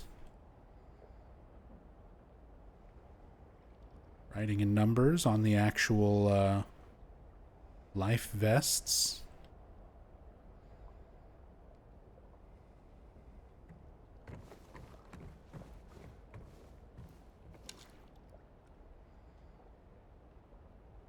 This is where we need to be especially thorough.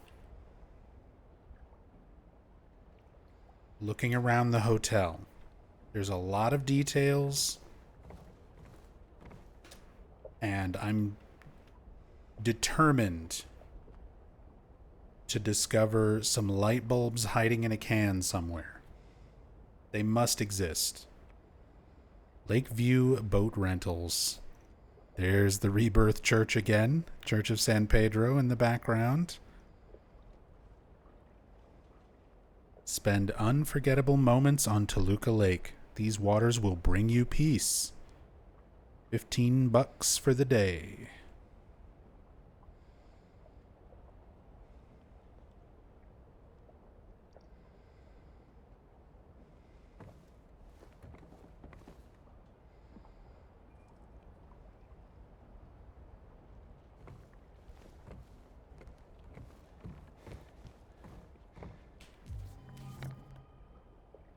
There's our Lakeview Hotel map.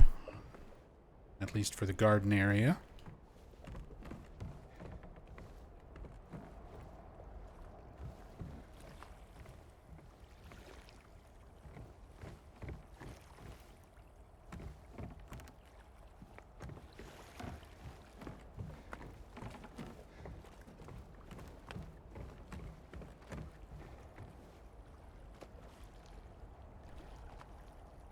More floral theme.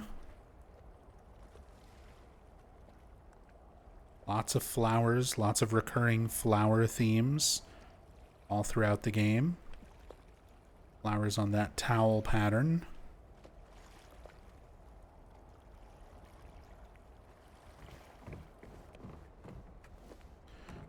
Don't want any damn flowers.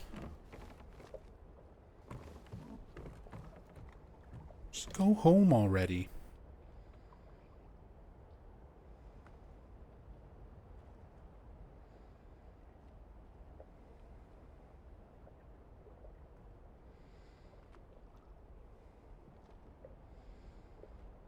We have telescopes with more than 6 polygons. It's not like that weird one in the Historical Society.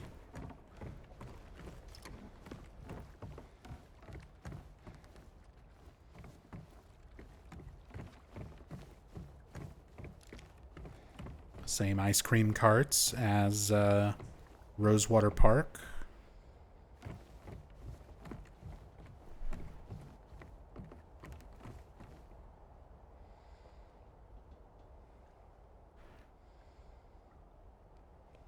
Same newspapers we've seen in some other places. New forum, changes in insurance prices, opinions, facts, city unsure of problems. Small changes can have big effects.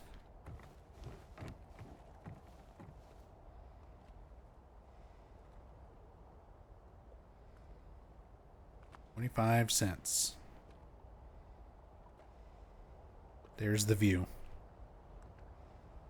Saved you a quarter.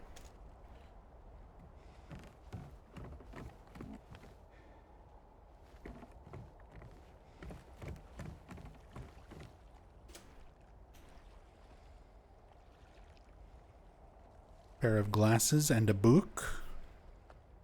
The Bible in Latin. We've seen this in several places already. This was in the prisoner's cell, the cult member's cell in the prison. This was in Brookhaven Hospital in the cafeteria.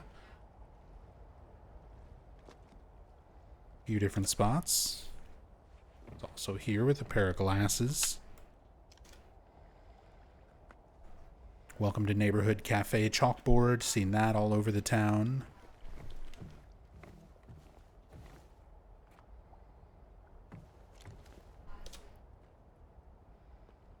The little kid's toy horse. We've seen this in the apartments and in outside of the Baldwin Mansion.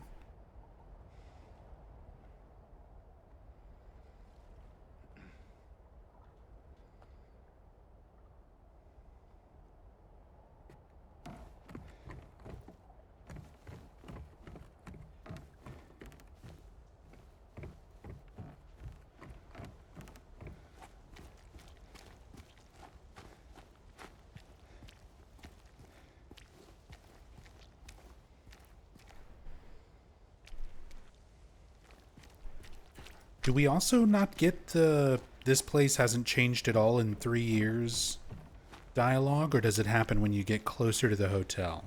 I can't remember.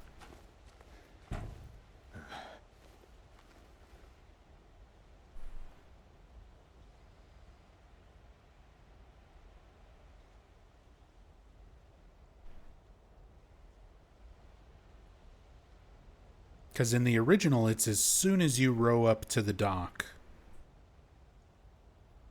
It's part of the cutscene when you land. Oh, there's the Silent Hills. There they are. Pop out a render distance.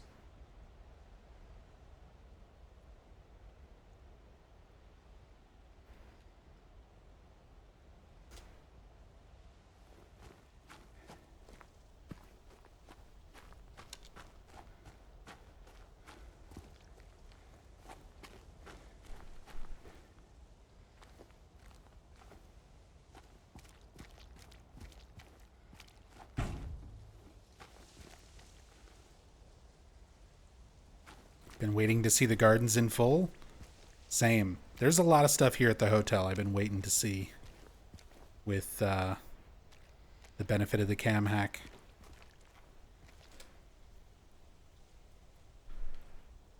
Look at all the pretty flowers.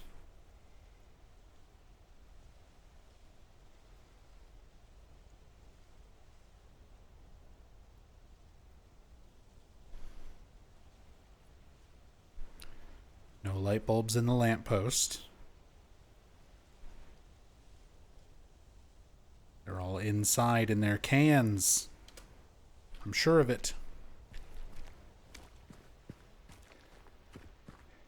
3年経つが全く変わっていない。 There it is. Okay.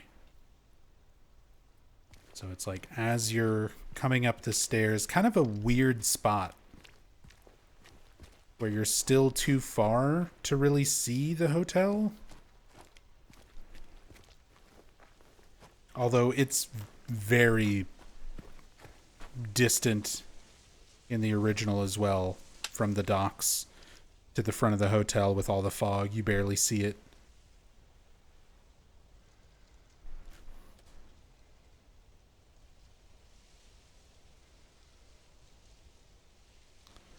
Rotten apple.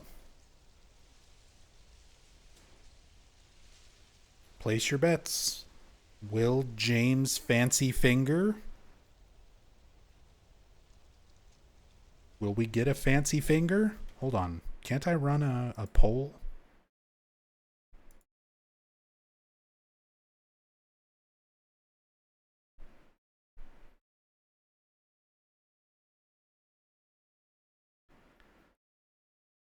Prediction. Fancy finger when picking up apple. Yes or no?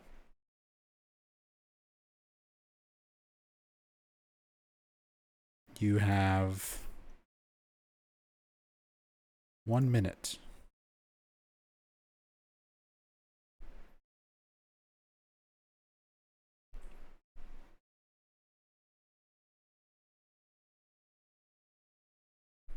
You can use your scam points. You can use the scam points and potentially win some scam points. Traditionally, we only see the fancy finger when picking up keys. But we've also seen the fancy finger when picking up some items. Will we get the fancy finger? Will James feel fancy holding this apple?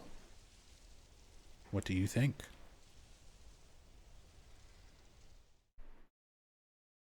Predict with your points.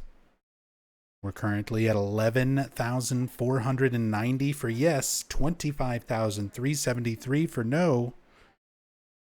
And there it is. That is all the time for your predictions. Fancy finger time.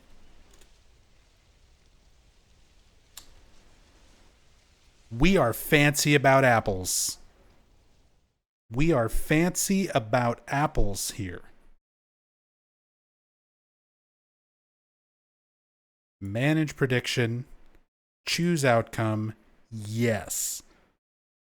Fancy finger when picking up the apple. Viewers who have chosen the correct outcome will be awarded 36,863 channel points. Enjoy your scam points. Fancy finger believers. The fancy finger believers.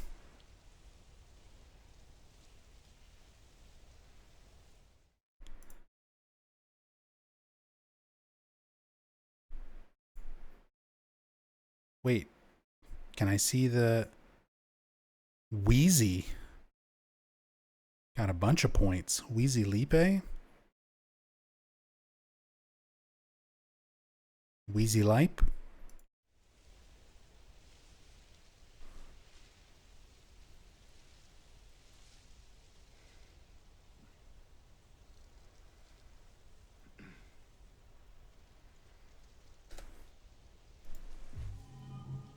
Rigged? I I genuinely had no idea what would happen.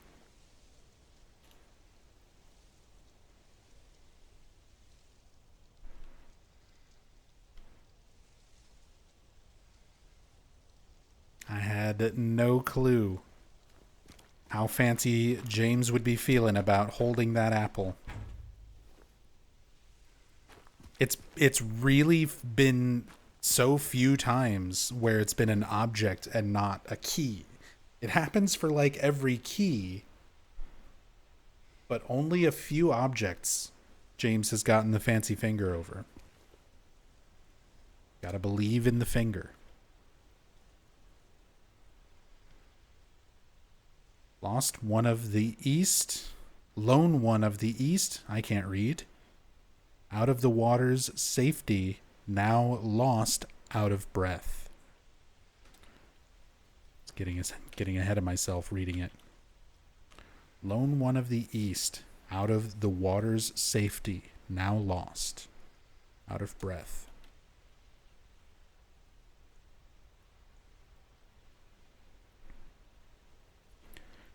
And of course, over here on this side, the broken Little Mermaid music box. Part of the music box puzzle of the original Silent Hill 2.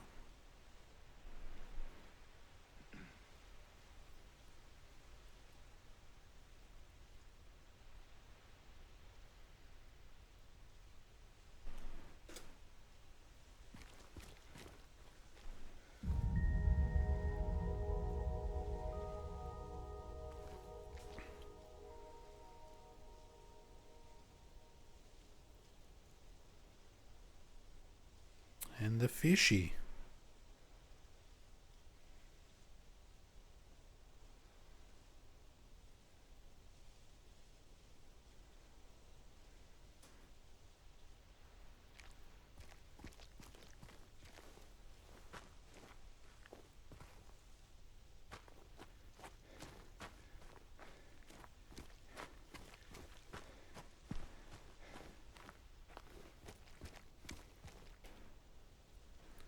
As the cold draws near, they abandon their old nests to return in time.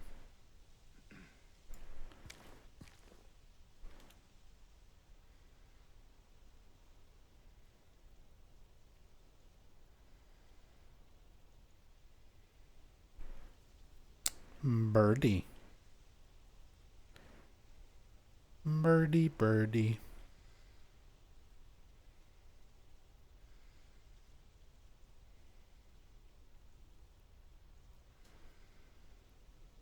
Oh, it's a haiku. Didn't catch that. Are these all haikus?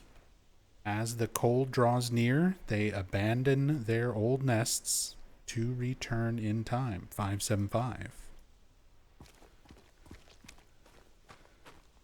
Yeah, I don't think I noticed that either. Infinity issue. Thanks for pointing that out.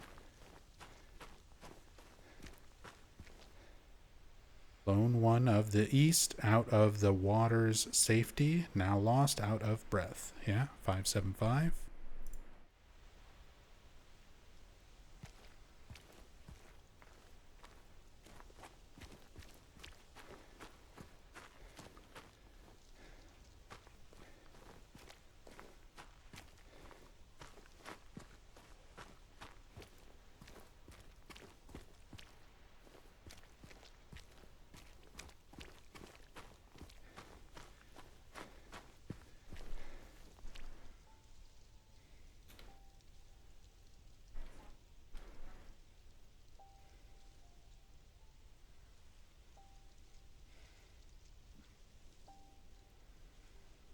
Of all the flowers.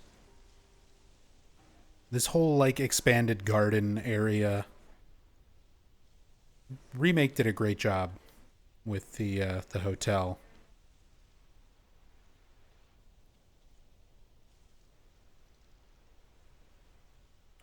Which I'm not sure about the garden part.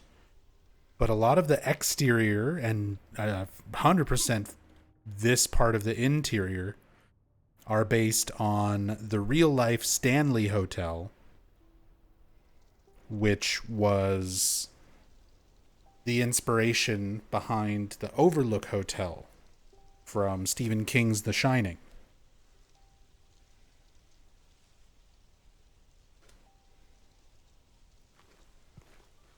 So you can actually go to the real Stanley Hotel.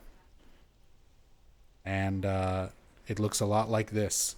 At the very least, this part. I'm not sure about the entire thing.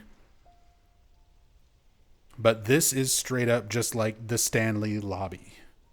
Let me pull up Stanley Hotel.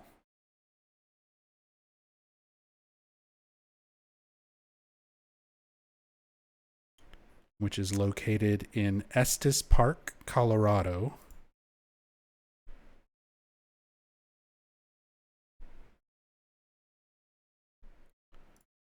The historic Stanley Hotel.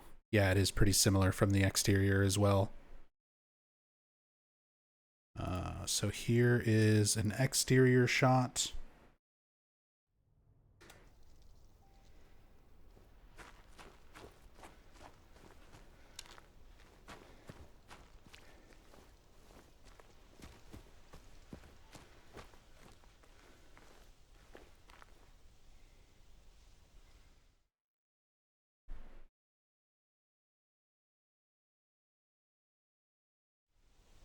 Very, very similar.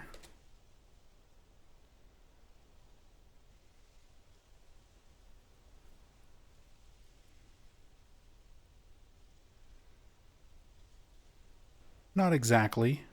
A lot of the exterior is quite different. But some similarities, similar architecture. But then let me get a shot of the lobby.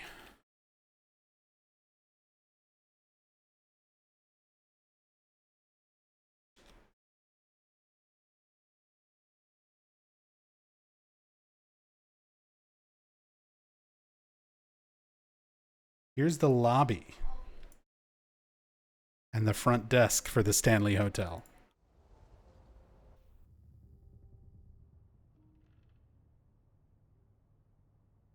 That is literally like right here.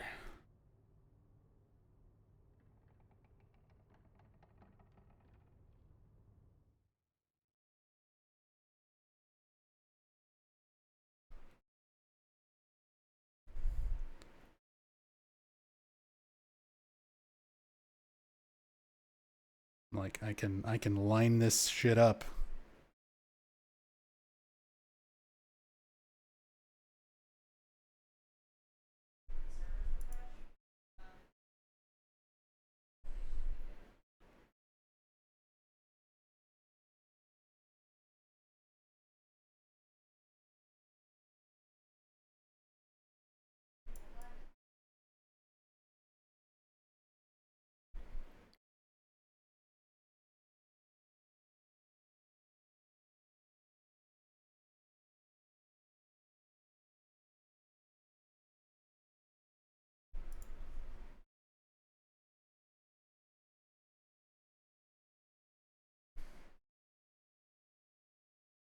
So yeah.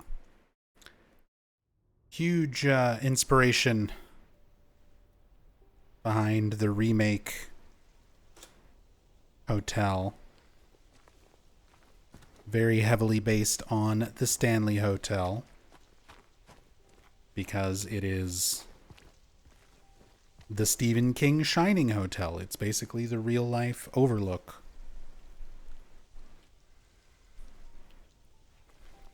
All we need is someone to cosplay James and Maria and go there and take some photos.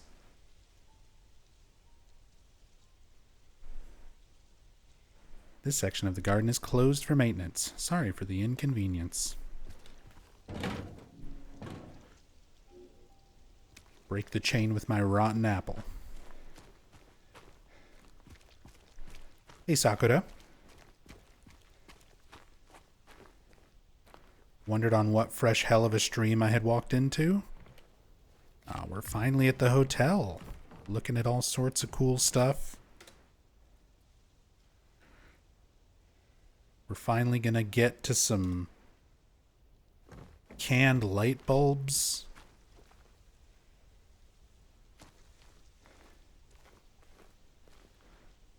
Thought I was in the wrong place when I loaded in on the static photo. Now we're comparing the Stanley Hotel, the real-life Stanley Hotel, to the remake version of the Lakeview. Because it's extremely similar. You've got a light bulb in a fish. It's not in a can. Doesn't count. But light bulbs are confirmed.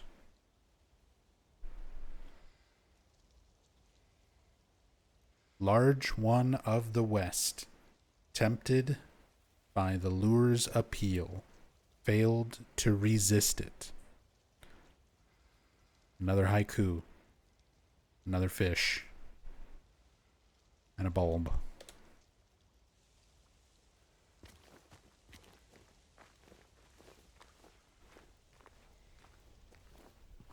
Fish fear me. Women want me. Fish fear me.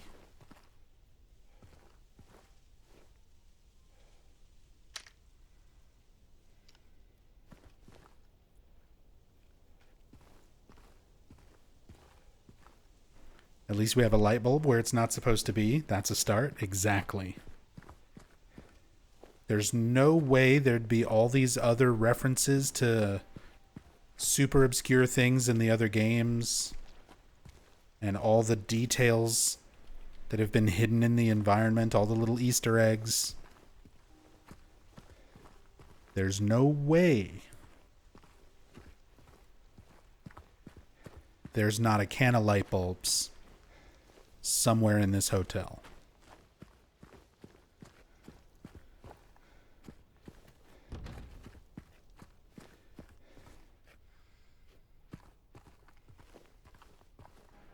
Same chalkboard.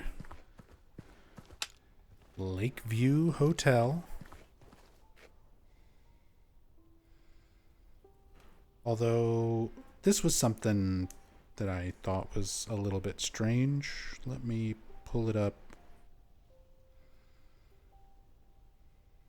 For Silent Hill 2 OG.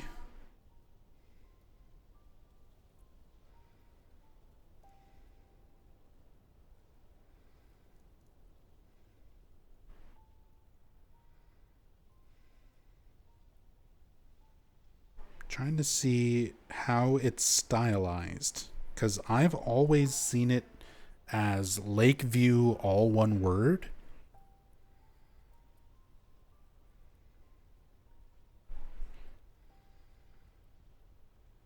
But now it's like two words, Lakeview Hotel.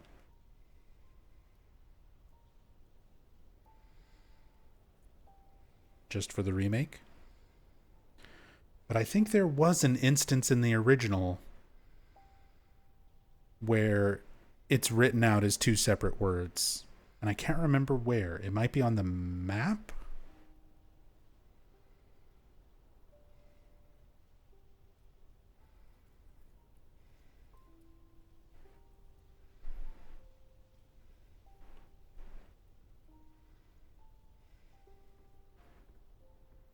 No Laura yet.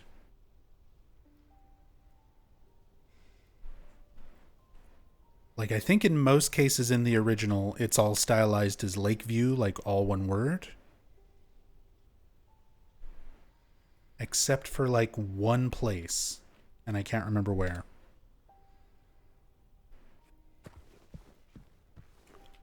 Also some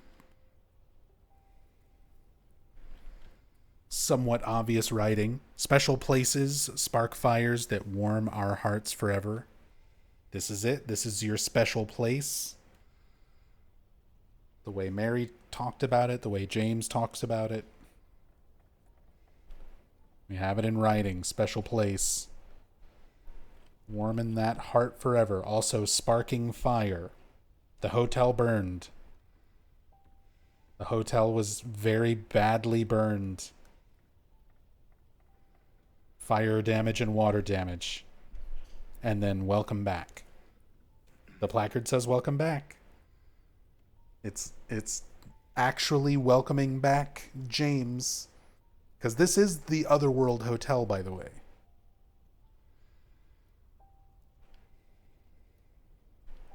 This area, you start in the Otherworld. And that's been confirmed by the developers and by Masahiro Ito. Ito actually had to explain this to Bloober Team because it was something that Bloober Team apparently didn't understand. In an interview with Masahiro Ito, they said they had to change some aspects of the hotel to make it a little bit more obvious, because there was a lot of people from Bloober Team who were big fans of the original game that didn't understand that seeing the hotel in this nice, normal state is the Otherworld. This is not how this hotel is. In the time since James and Mary's vacation, like when they were here, it looked like this. But in the time since they've left, it caught fire, and then the fire was put out. So it was just burned and water damaged and ruined, which is eventually how you come to see it. But a lot of people were confused, even on the Bloober developers side of things, that the burned, water damaged version of the hotel is the real one, and this is the Otherworld. Wasn't there a painting of the hotel being on fire in the prison? I realize that's not in the remake. No, it is in the remake. It's in both. It's in the OG and the remake. And it's a different picture. It's not just the same painting. But in one of the prison cells, you find paintings, and one of the paintings is titled Burning Man, and it shows the hotel on fire. In the original, because the design for Lakeview Hotel is different in the original compared to the remake. So in the original game, the painting shows that original version of the hotel. And in the remake, it's this version designed after the Stanley.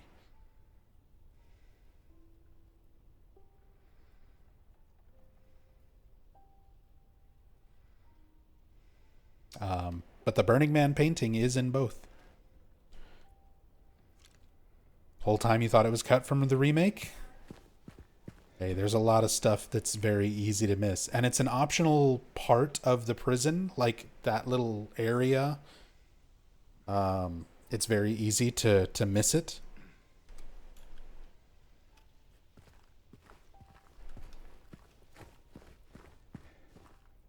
But yeah, there's a little chunk of prison cells, and one of them is the cell with the paintings, along with the cult members cell, where you hear the ritual voice, and you can find all the books, all the occult books, and occult symbols on the walls and things like that.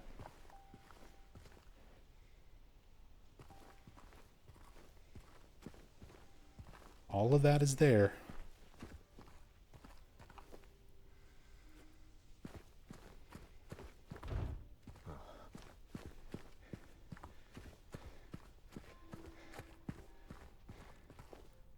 I like how we're just hearing little bits of distant piano.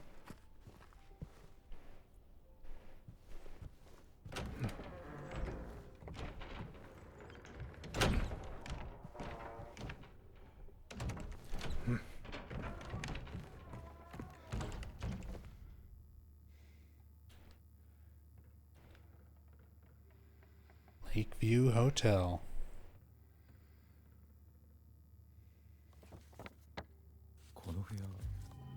Our room. Mary.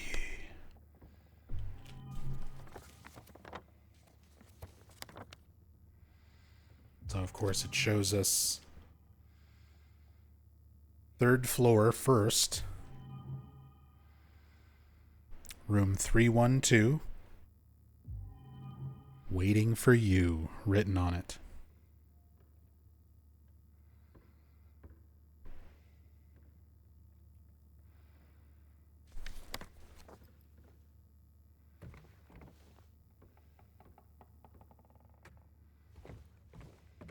Wonder if you can just warp straight into the room. Let's save the game. Should have a save point right here. Before we start sequence breaking, because trust me, there's a lot of that I'm curious about here too.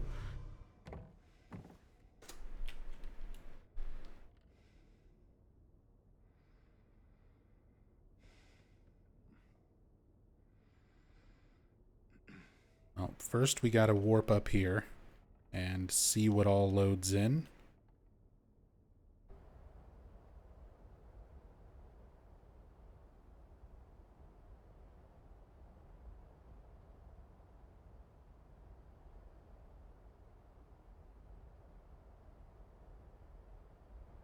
Observation room.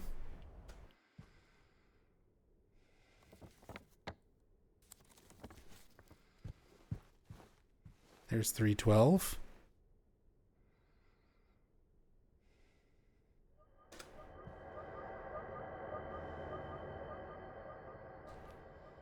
We can warp right in.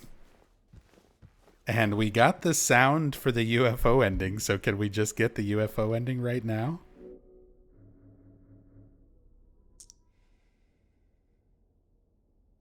Do I specifically have to do it back here?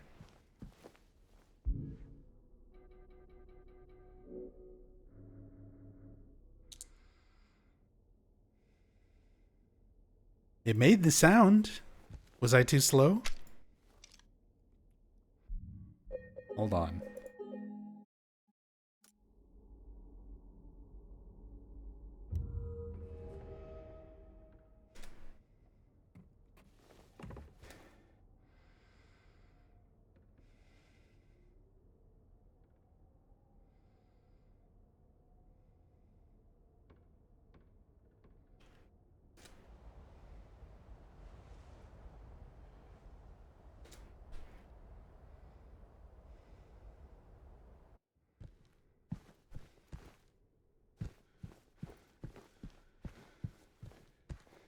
Oh yeah.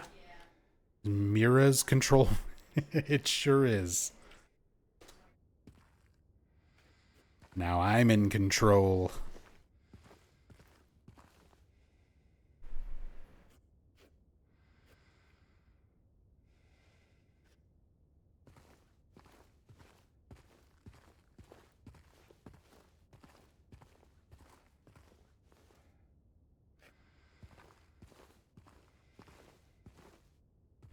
Oh, there's like a little corner over here where the textures don't come together.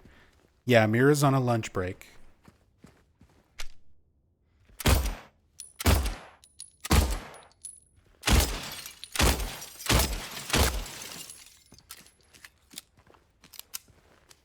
Pretty cool that it's a rendered room. Oh, for sure.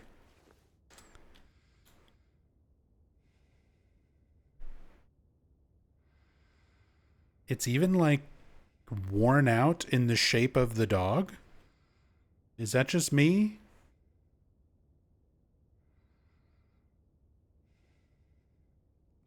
Or does it actually look like it's worn out where Mira would be sitting?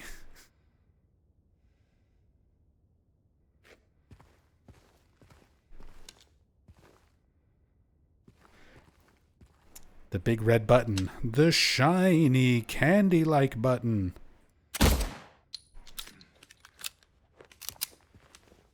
Oh, oh. We can walk into it. Makes sense. You only really experience it in cutscene mode. There's no collision on it.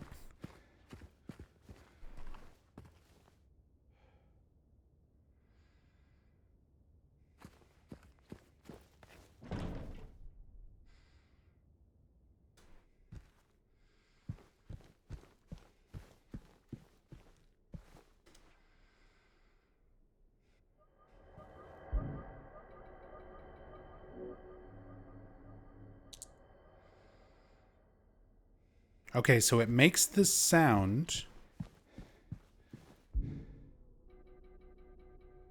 But even if I get the blue gem during that sound, it doesn't actually trigger.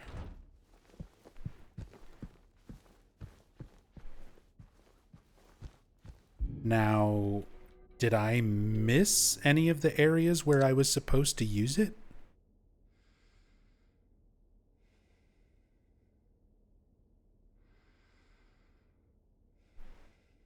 Maybe the key to unlock the door is the trigger to activate using it? Maybe. I don't think I missed any of the places to use it, because if you miss a place to use it, you don't even get the sound when you get to the, like, next area to use it.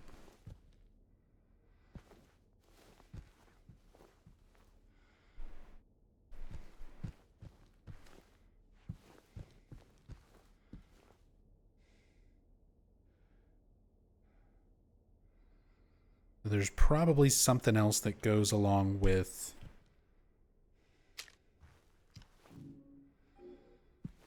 getting that to happen. Some other trigger. We do have the dog key.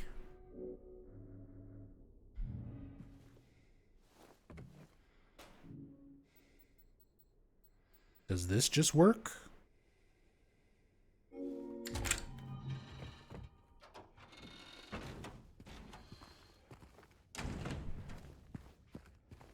Oh, weird. It opens the room. But it doesn't trigger the cutscene.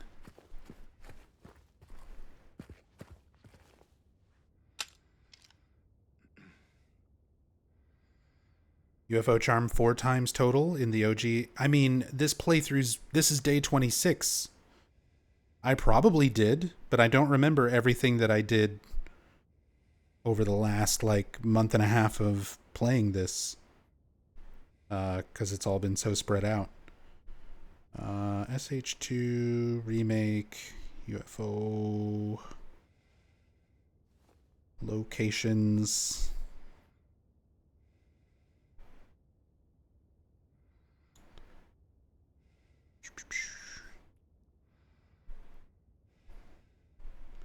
Saul Street Apartments. We definitely did Saul Street. But yeah, I may have reloaded a save where I didn't do it. But we did Saul Street. We did Rosewater Park. I may have had to reload Rosewater Park because that's when Maria was, like, not loading in correctly. But I could have sworn if you skip one, you don't get the tone for using it in the next spot. Hotel Dock, and then room 312. And it should just work before using the videotape.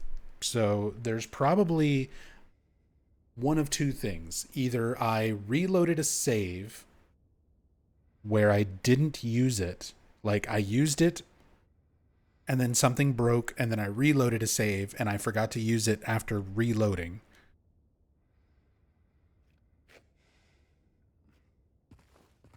But the fact that we used the dog key and we didn't get this cutscene, I'm guessing they have stuff tied to some other event in the game.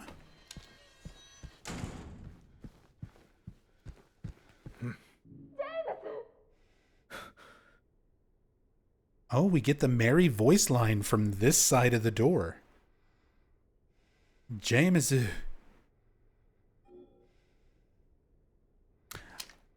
And I do want to say, I don't like the call out for James. Now, this is something that's in the original, but it's done very, very differently. Oh, and also we're teleported over to this side of the door now. So in the original, when you start going up to the 3rd floor and it's gated off like this, you try to go through it, it's locked, and then you turn around to start going back downstairs. and Mary calls out for James. But the way she calls out is more like James. It's like very sad, somber tone. It sounds like when you're listening to the hallway conversation, Mary's sickbed conversation, the I don't want any damn flowers hallway. When she says, James, wait, please don't go, stay with me. It sounds like the way she says James at the start of that. And it's very quiet. And it's not while you're interacting with the door, it's while you're already walking away from it. I liked the implementation of it much, much better in the original compared to it being like almost a jump scare in the remake, where it's much louder, much different tone, and it's while you're actively looking at the door.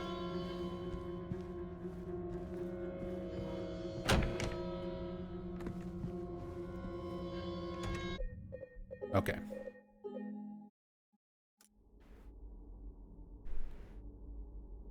Well, we found Mira's room. We checked out room 312. We can't just skip straight to an ending.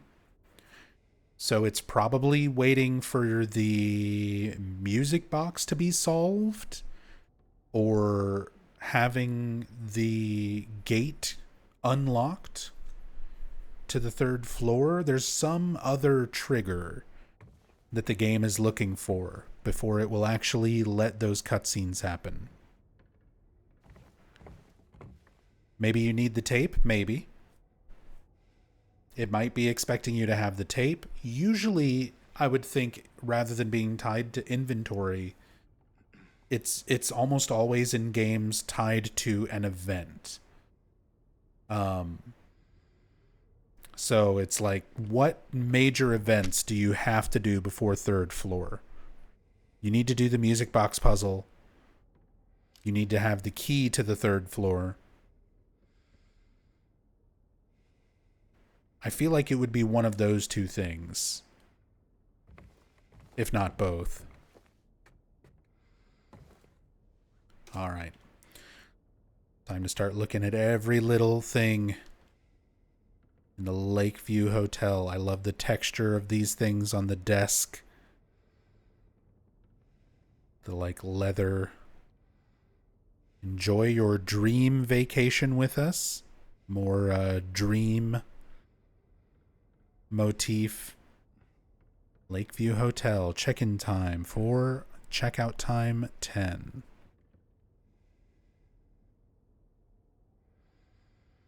14 and 10. Also, now that we're here in the hotel, one of the few clocks in the entire game, I think this is the second one or the third one. There's one that doesn't have hands at all. That might be the only other one. There's only like 2 or 3 clocks in the whole game that are not 10 past 9 and 15 seconds. And this is one of them. Also, what even is this asset? Low poly with just random little snippets of wood. It's like not symmetrical or anything.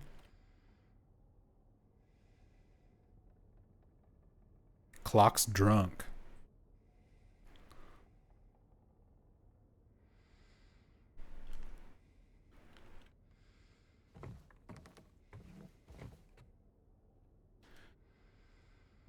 Same newspapers, same as the one we found out there with the glasses on it. In the garden leading up to Lakeview.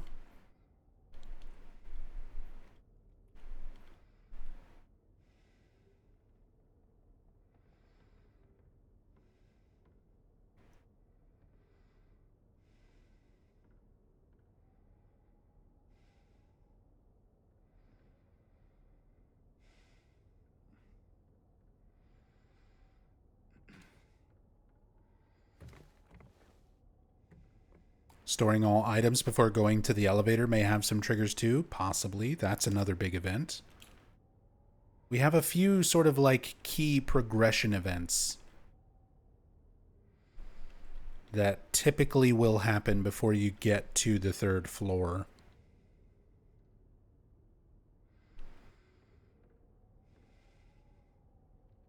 So at some point,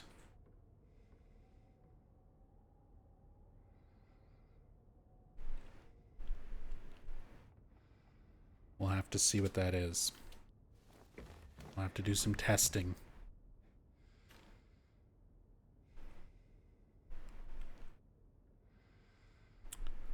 The Jules Society, Chester Palaguts. I think we saw this somewhere else. Chester Palaguts.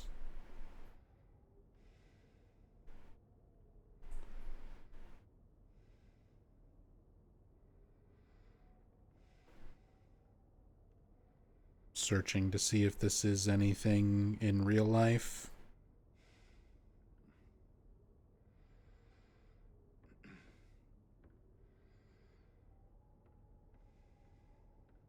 The North American Jules Verne Society. Doesn't look like it's an actual author or book.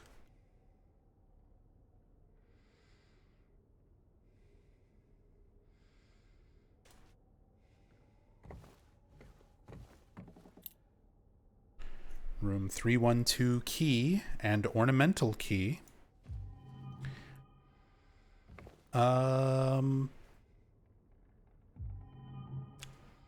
Let's try the room 312 key.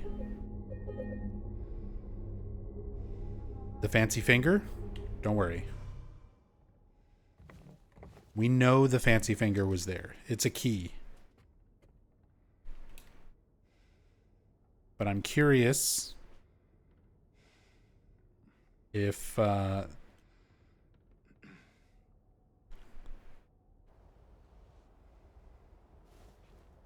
this is the one.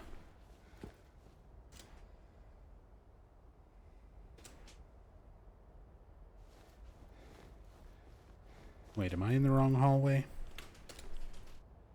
The void hallway? This side?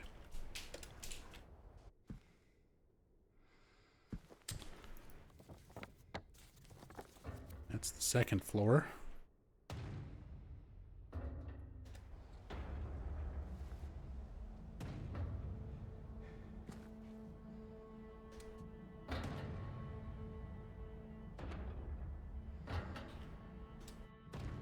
There it is.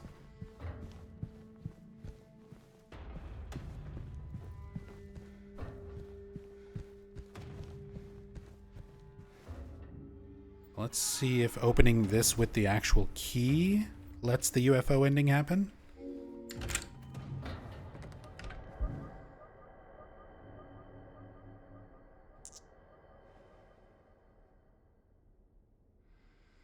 No?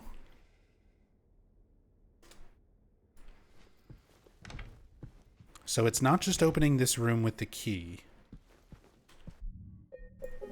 It's definitely something else. But I wanted to test it. Bonk.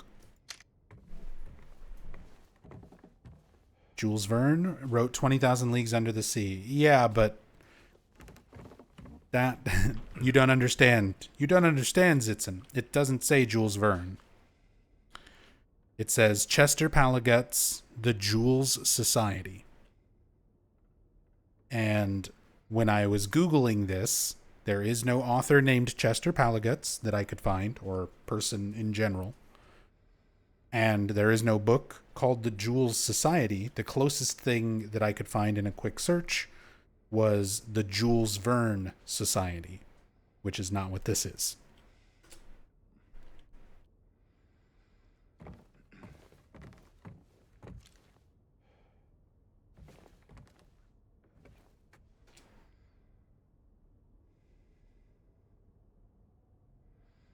Probably music box trigger. That's what I'm thinking. Music box or unlocking the third floor gate.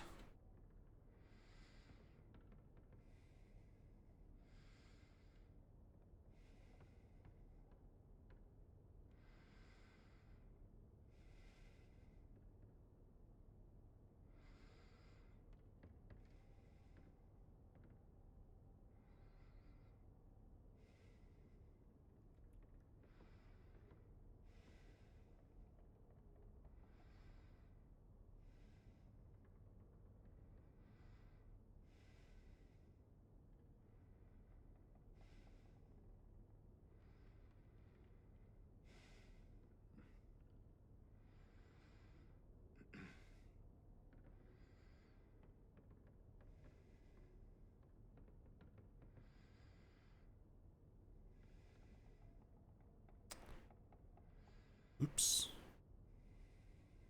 Okay. So, somewhere...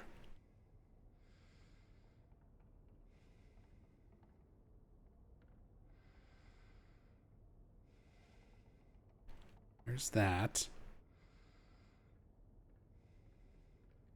Where Laura's gonna be.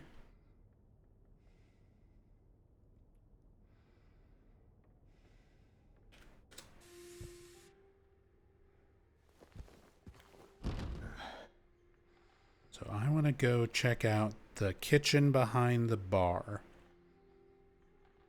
Of course, we've got some wonderful references in the beer taps. We've already talked about these because they're also in some of the places around town that we were looking at in the early parts of this cam hack, like a month and a half ago.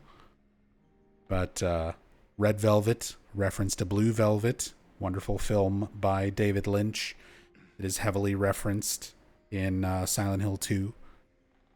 Leonidas, reference to 300. Keswick Pride, which is a reference to Keswick, England, which is where Derwentwater is. Derwentwater in Keswick is the real Toluca Lake, not the one that's called Toluca Lake in California, but the photographs that the original Silent Hill 2 used for their textures of Toluca Lake. They used actual photographs. When you're on the observation deck at the start of Silent Hill 2 OG, and the view of the lake is Derwentwater. They're using photos of Derwentwater in Keswick, England. So Keswick Pride, reference to that. Jacob's Lager, reference to Jacob's Ladder. Wonderful film by Adrian Lyne. That, again, very influential to Silent Hill 2 original. Ale Peaks, reference to Twin Peaks, another David Lynch masterpiece that heavily inspired a lot of aspects of Silent Hill 2 and Silent Hill in general. And Toluca Light, because Toluca Lake. Why is there a 300 reference? I really wish I knew, Super Shish Kebab. I understand all these other references. I'm not sure what the 300 connection is. Maybe someone on Bloober Team just really liked that movie.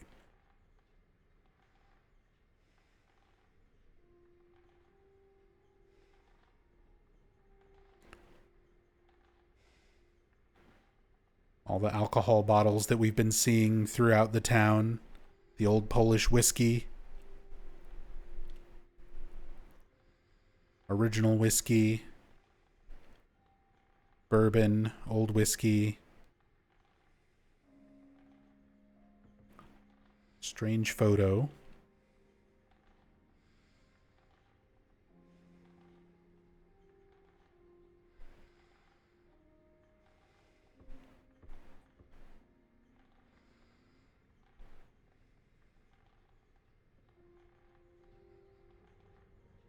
Same jukebox.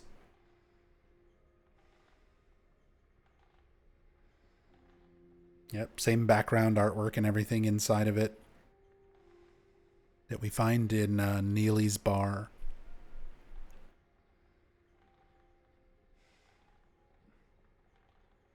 Big Fish Bonanza. This month, you could be the Toluca King. Just like this guy. Attend our bait workshop hosted by last month's winner for big bites and even bigger prizes. Do you have what it takes to land the Toluca monster? Yoshio, thank you for the raid. Fisherman's Life.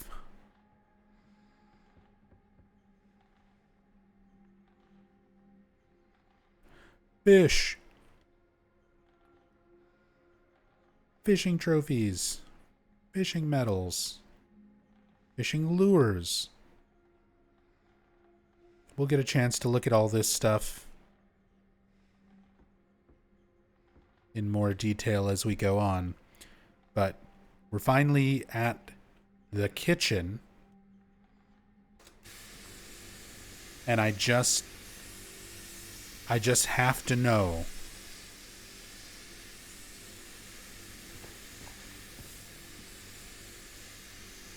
This is the kitchen in the original where you would find canned light bulbs.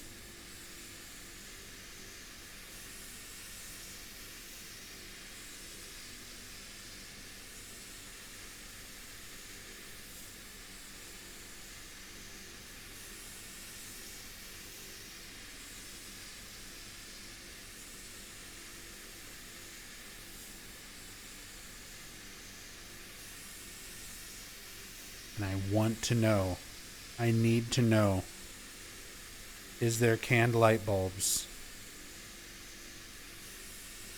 hiding in this kitchen somewhere?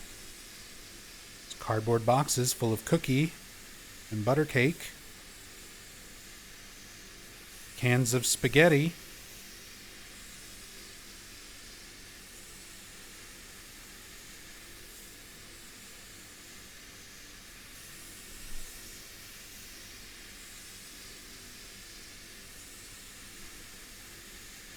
Butter cake, pound cake, authentic baked beans with pork, baked beans and tomato sauce. No gutless fatzos mentioned in the nutrition facts.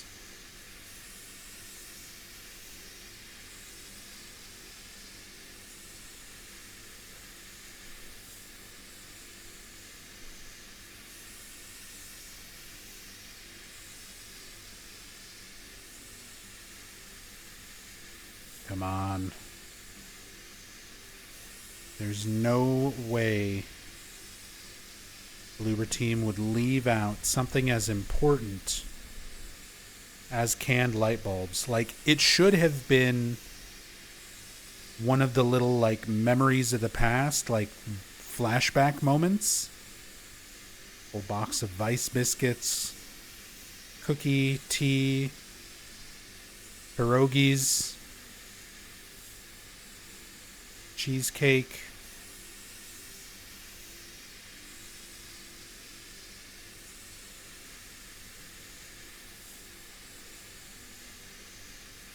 Pound cake.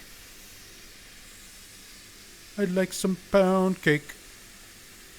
Cat Link, thank you so much for the raid.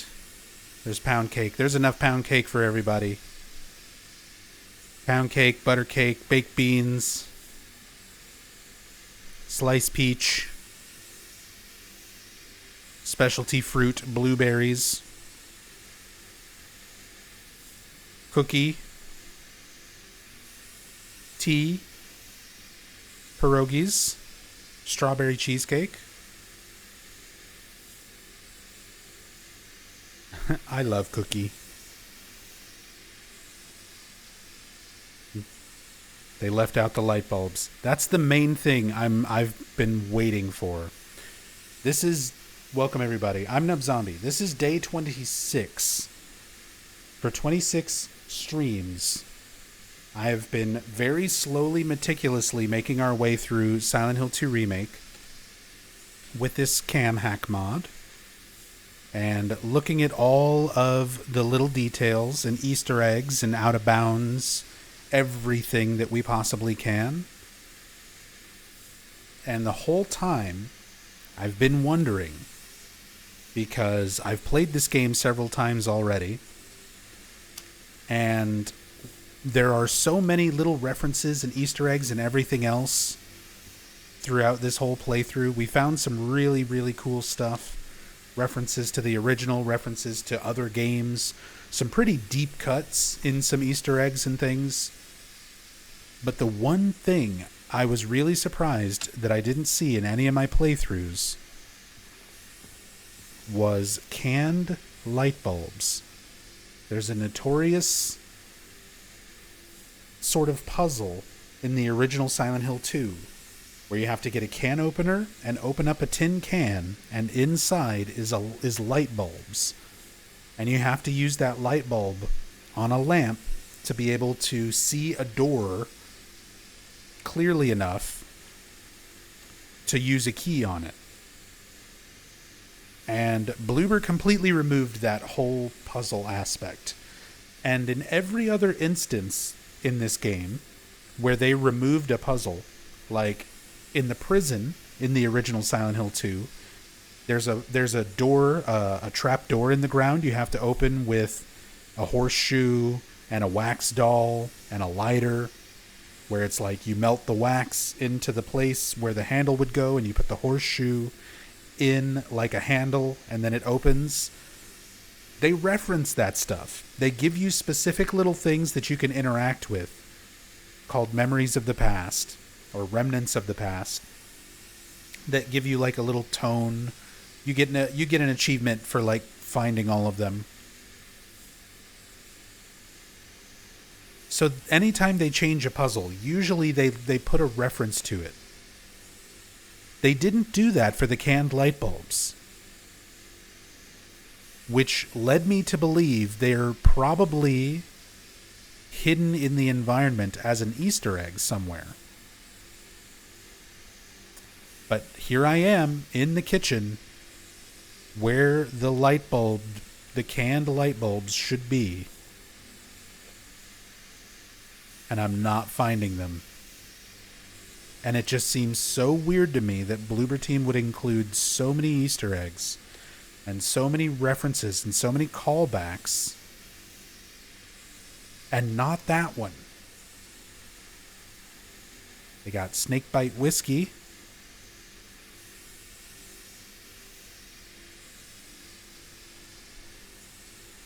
They got Vin de Table Rosé.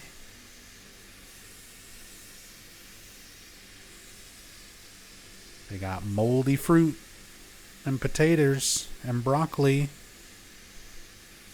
peppers.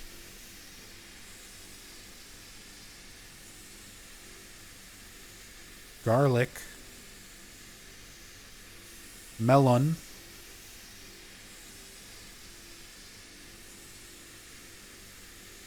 but how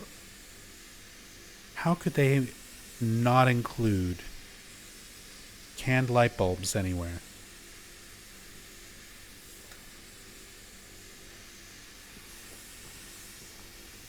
Like, they must be here. They must be somewhere. Maybe they're in the fridge. There's nothing in the fridge. The fridge is not even rendered inside.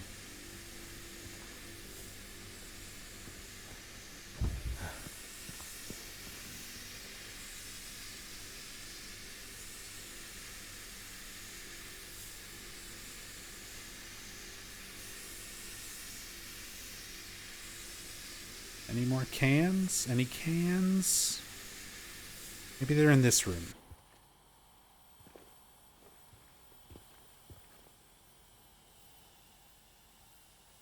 All the bourbon.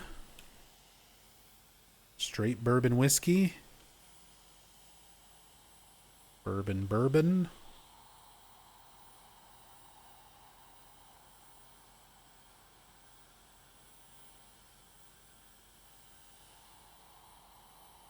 But yeah, thank you again for the raid, Catlink. I'm sorry to you and all of your viewers who are just like, what the fuck is wrong with this guy? But I'm an obsessive Silent Hill nerd. I've been doing this kind of stuff on Twitch for the last 10 years. More than 10 years at this point. So welcome. If you like obsessive, weird know-it-alls,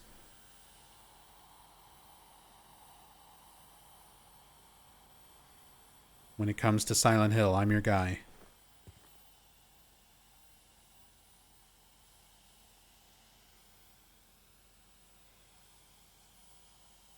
And yeah, shoutouts to Catlink. For any of my viewers, if you're not already following Catlink, you should be. What's wrong with you? She's wonderful. Super funny. Very talented speedrunner of many, many games. A lot of horror games, including several Silent Hill games. Definitely go check her out.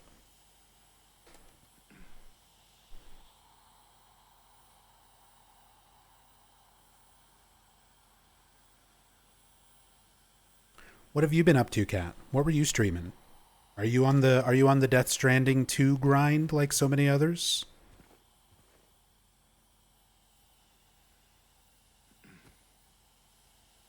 This game, actually, you were playing 2 Remake?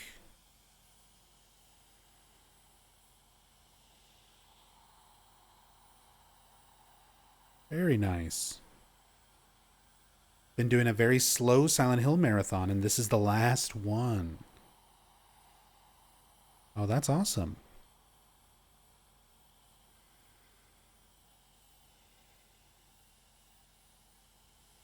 A very slow Silent Hill marathon is my middle name. I'll have to catch up on your VODs.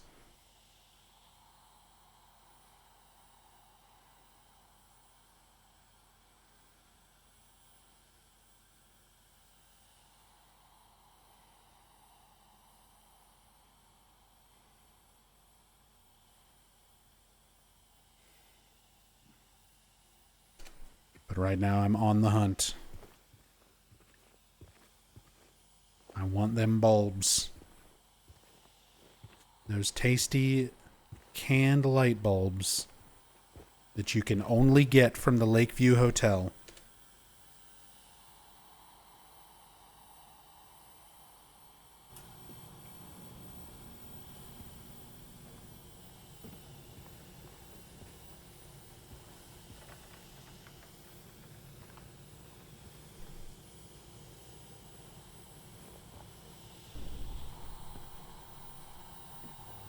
Need to send a PSTV and Book of Memories. Let the good times continue.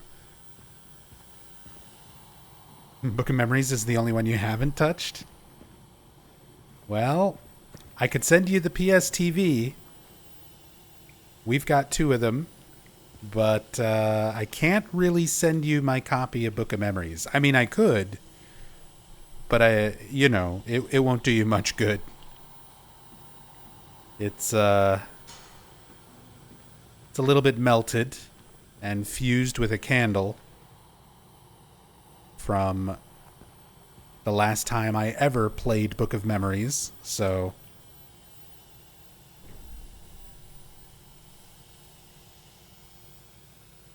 out of luck there. Destroyed it? Yes.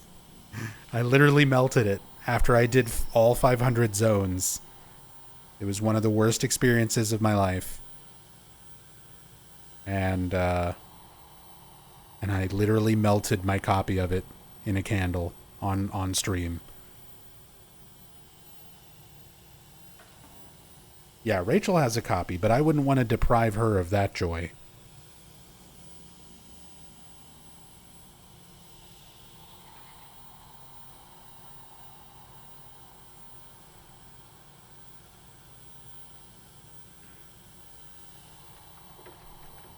Maybe for our wedding anniversary, I'll melt your copy down into a ring.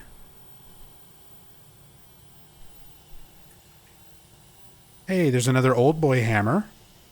Reference to the movie Old Boy. Really great Korean drama. Action, etc. We've seen a few of the Old Boy reference hammers throughout this playthrough already.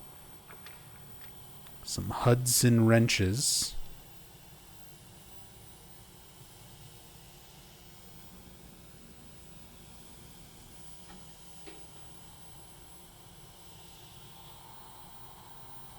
Oh yeah, how's James looking?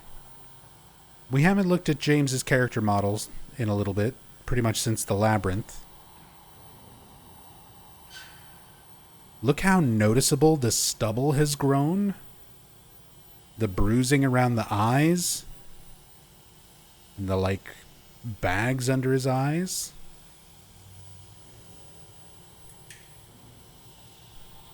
He's got all the dirt and everything on his hands, under his fingernails. At the start of the game, these fingernails were clean. James was looking fresh. He is worn the fuck out now. Got mud and crap all over his jeans and boots.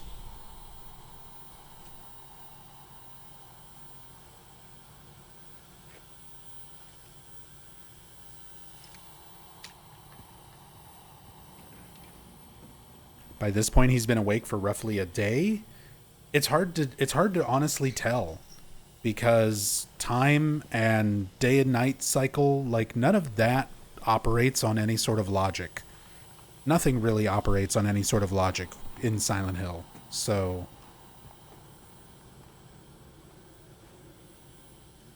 it's honestly really hard to tell exactly how long he's been here.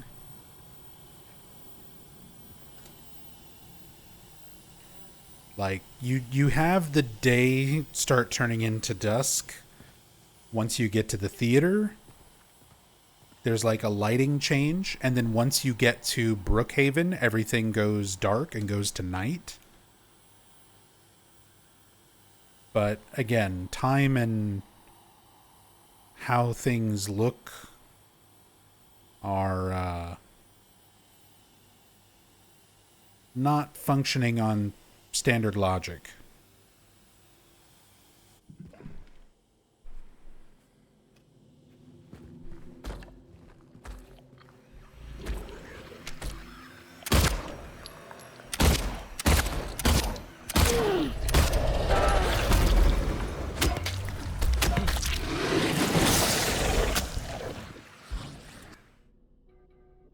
Normally, you don't have any weapons when you're down here dealing with these guys.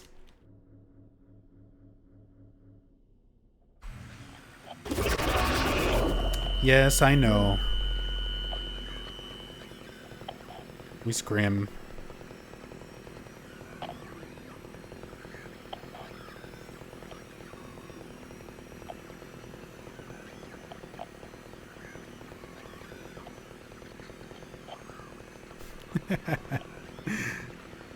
James's face just always cracks me up. Whenever there's something horrible going on, he's taking a lot of damage or dealing with the screams and stuff like that that stun him. His face is always just... oh well, I guess.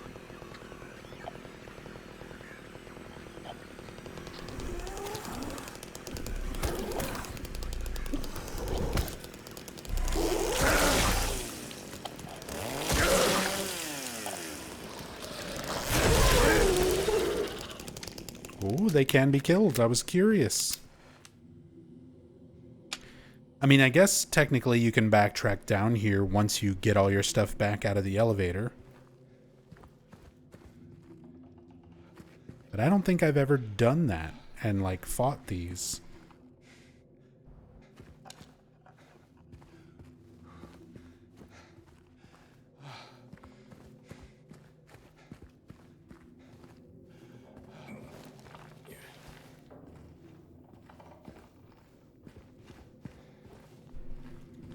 Come on, where do you keep your canned light bulbs, Bloober?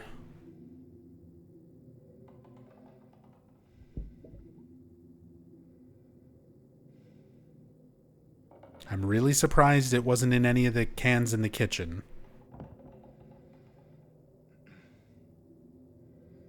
They might be in the other kitchen, the one with the It's Bread Silent Hill 3 reference.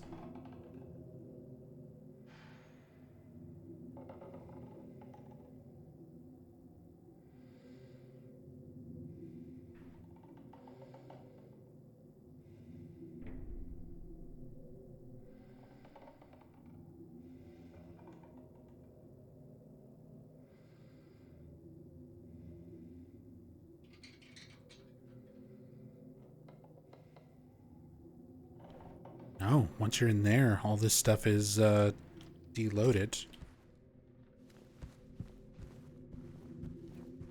Maybe it spawns in once you traverse over to the real hotel, not the Otherworld hotel. Maybe. Although that room is pretty much the same no matter what.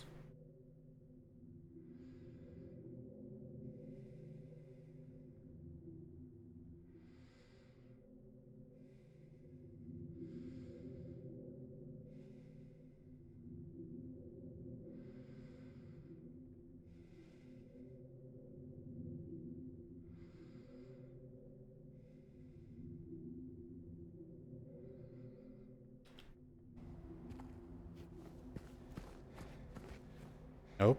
Well, definitely not supposed to be here.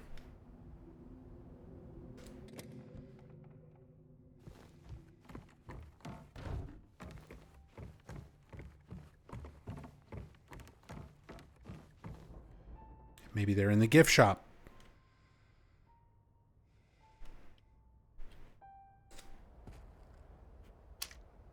Nothing in the gift shop except for epilepsy.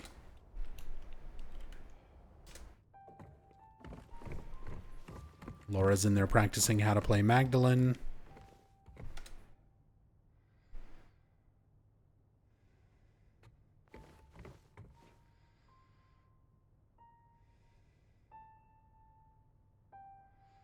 If they don't end up being in the game at all, I can see someone modding in a can or something. Bloober shouldn't have to leave that to mods. Fans should not have to insert their own canned light bulbs. Like, there was references to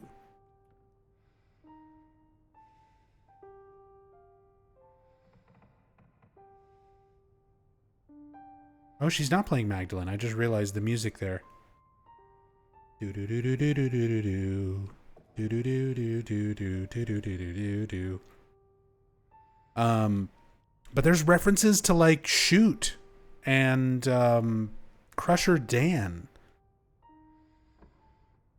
which are movies showing at the theater in Silent Hill 1 that you can barely even see without a modified camera. And the posters for them were references to Raiders of the Lost Ark and Die Hard 2.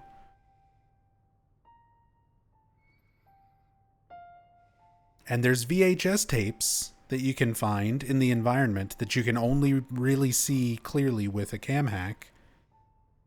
VHS copies of Crusher Dan and Shoot in this game. Like super deep cut Silent Hill 1 reference type shit.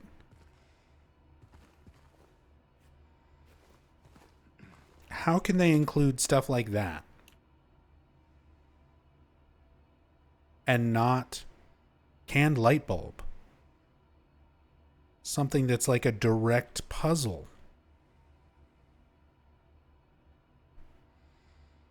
The Book of Lost Memories.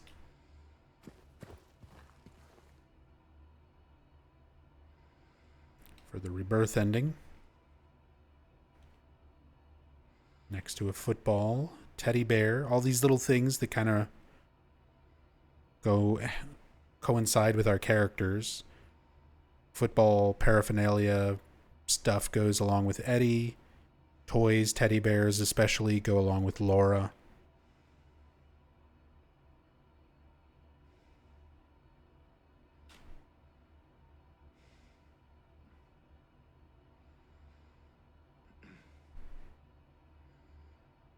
Guitar.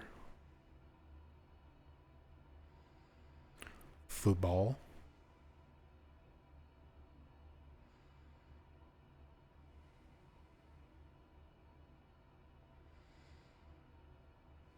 But like, there must be canned light bulbs somewhere. Maybe they got into the really deep stuff and the things on top just started to get overlooked near the end. That would be very surprising.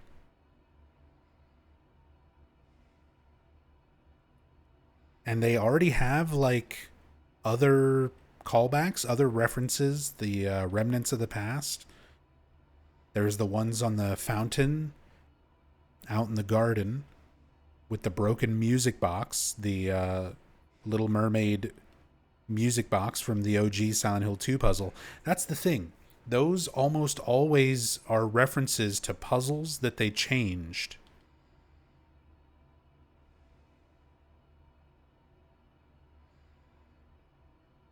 And since they changed the canned light bulb puzzle,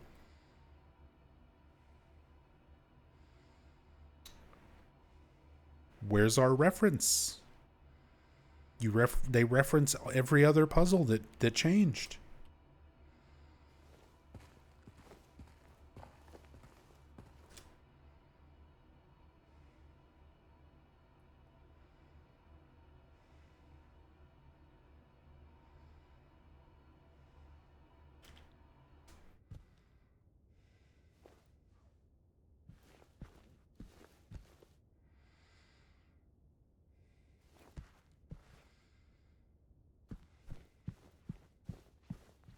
Maybe they're in the room with the light bulb puzzle, the one that you have to paint red.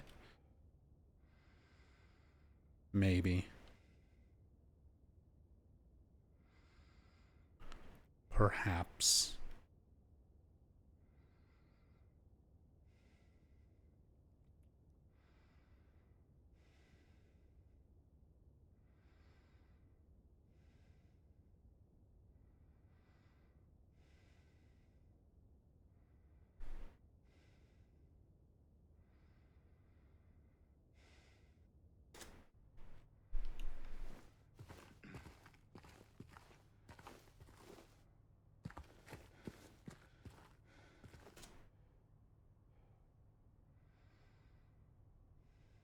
Here's Pablo Gatto's Pets Under Our Garden.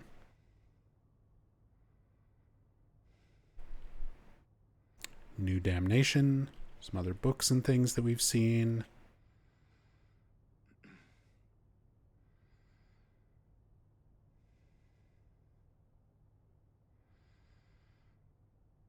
There's Jules' Society again.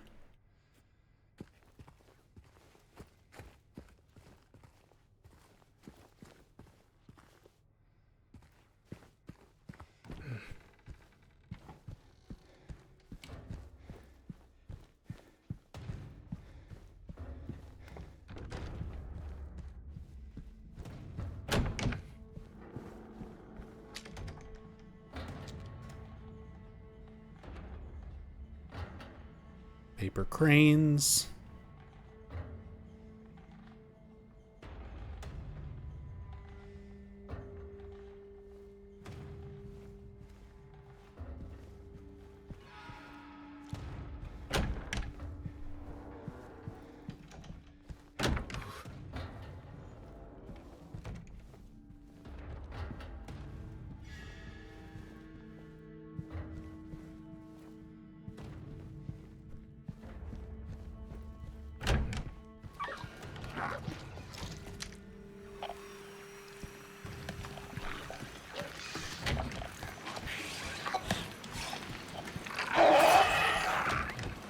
Leave me alone.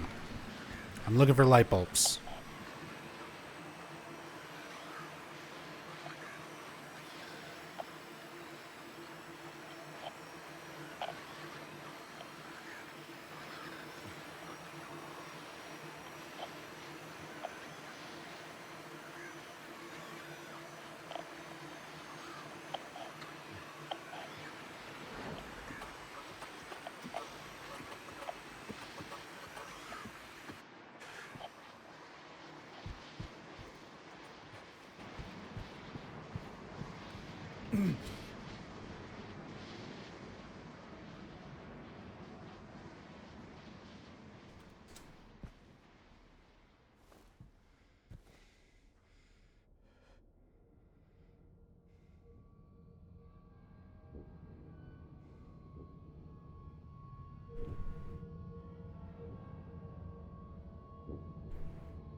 Gotta be some light bulbs in this hotel.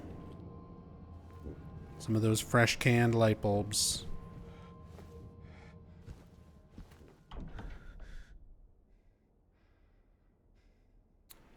Mannequin room.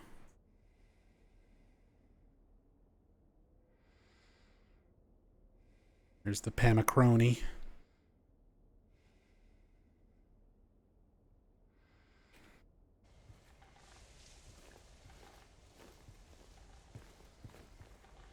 In the nurse's office.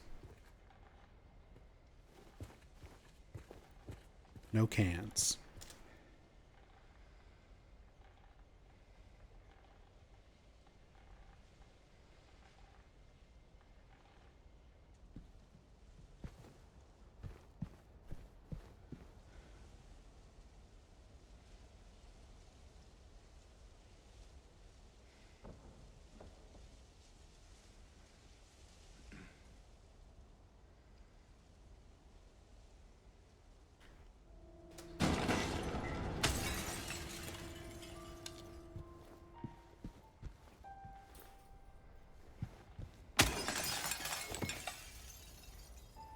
Huh.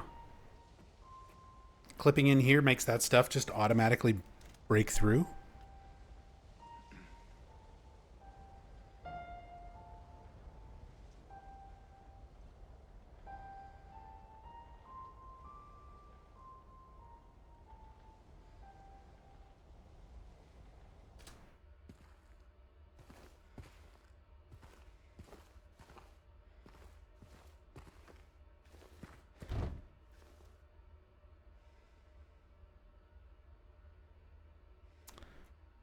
I mean, it's so strange they're not in the back kitchen, the behind the Venus Tears bar,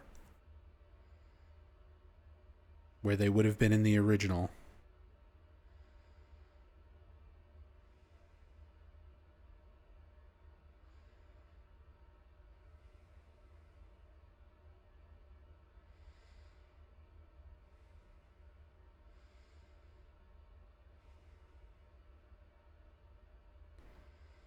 Behind the bookshelves in the secret room, maybe? Maybe.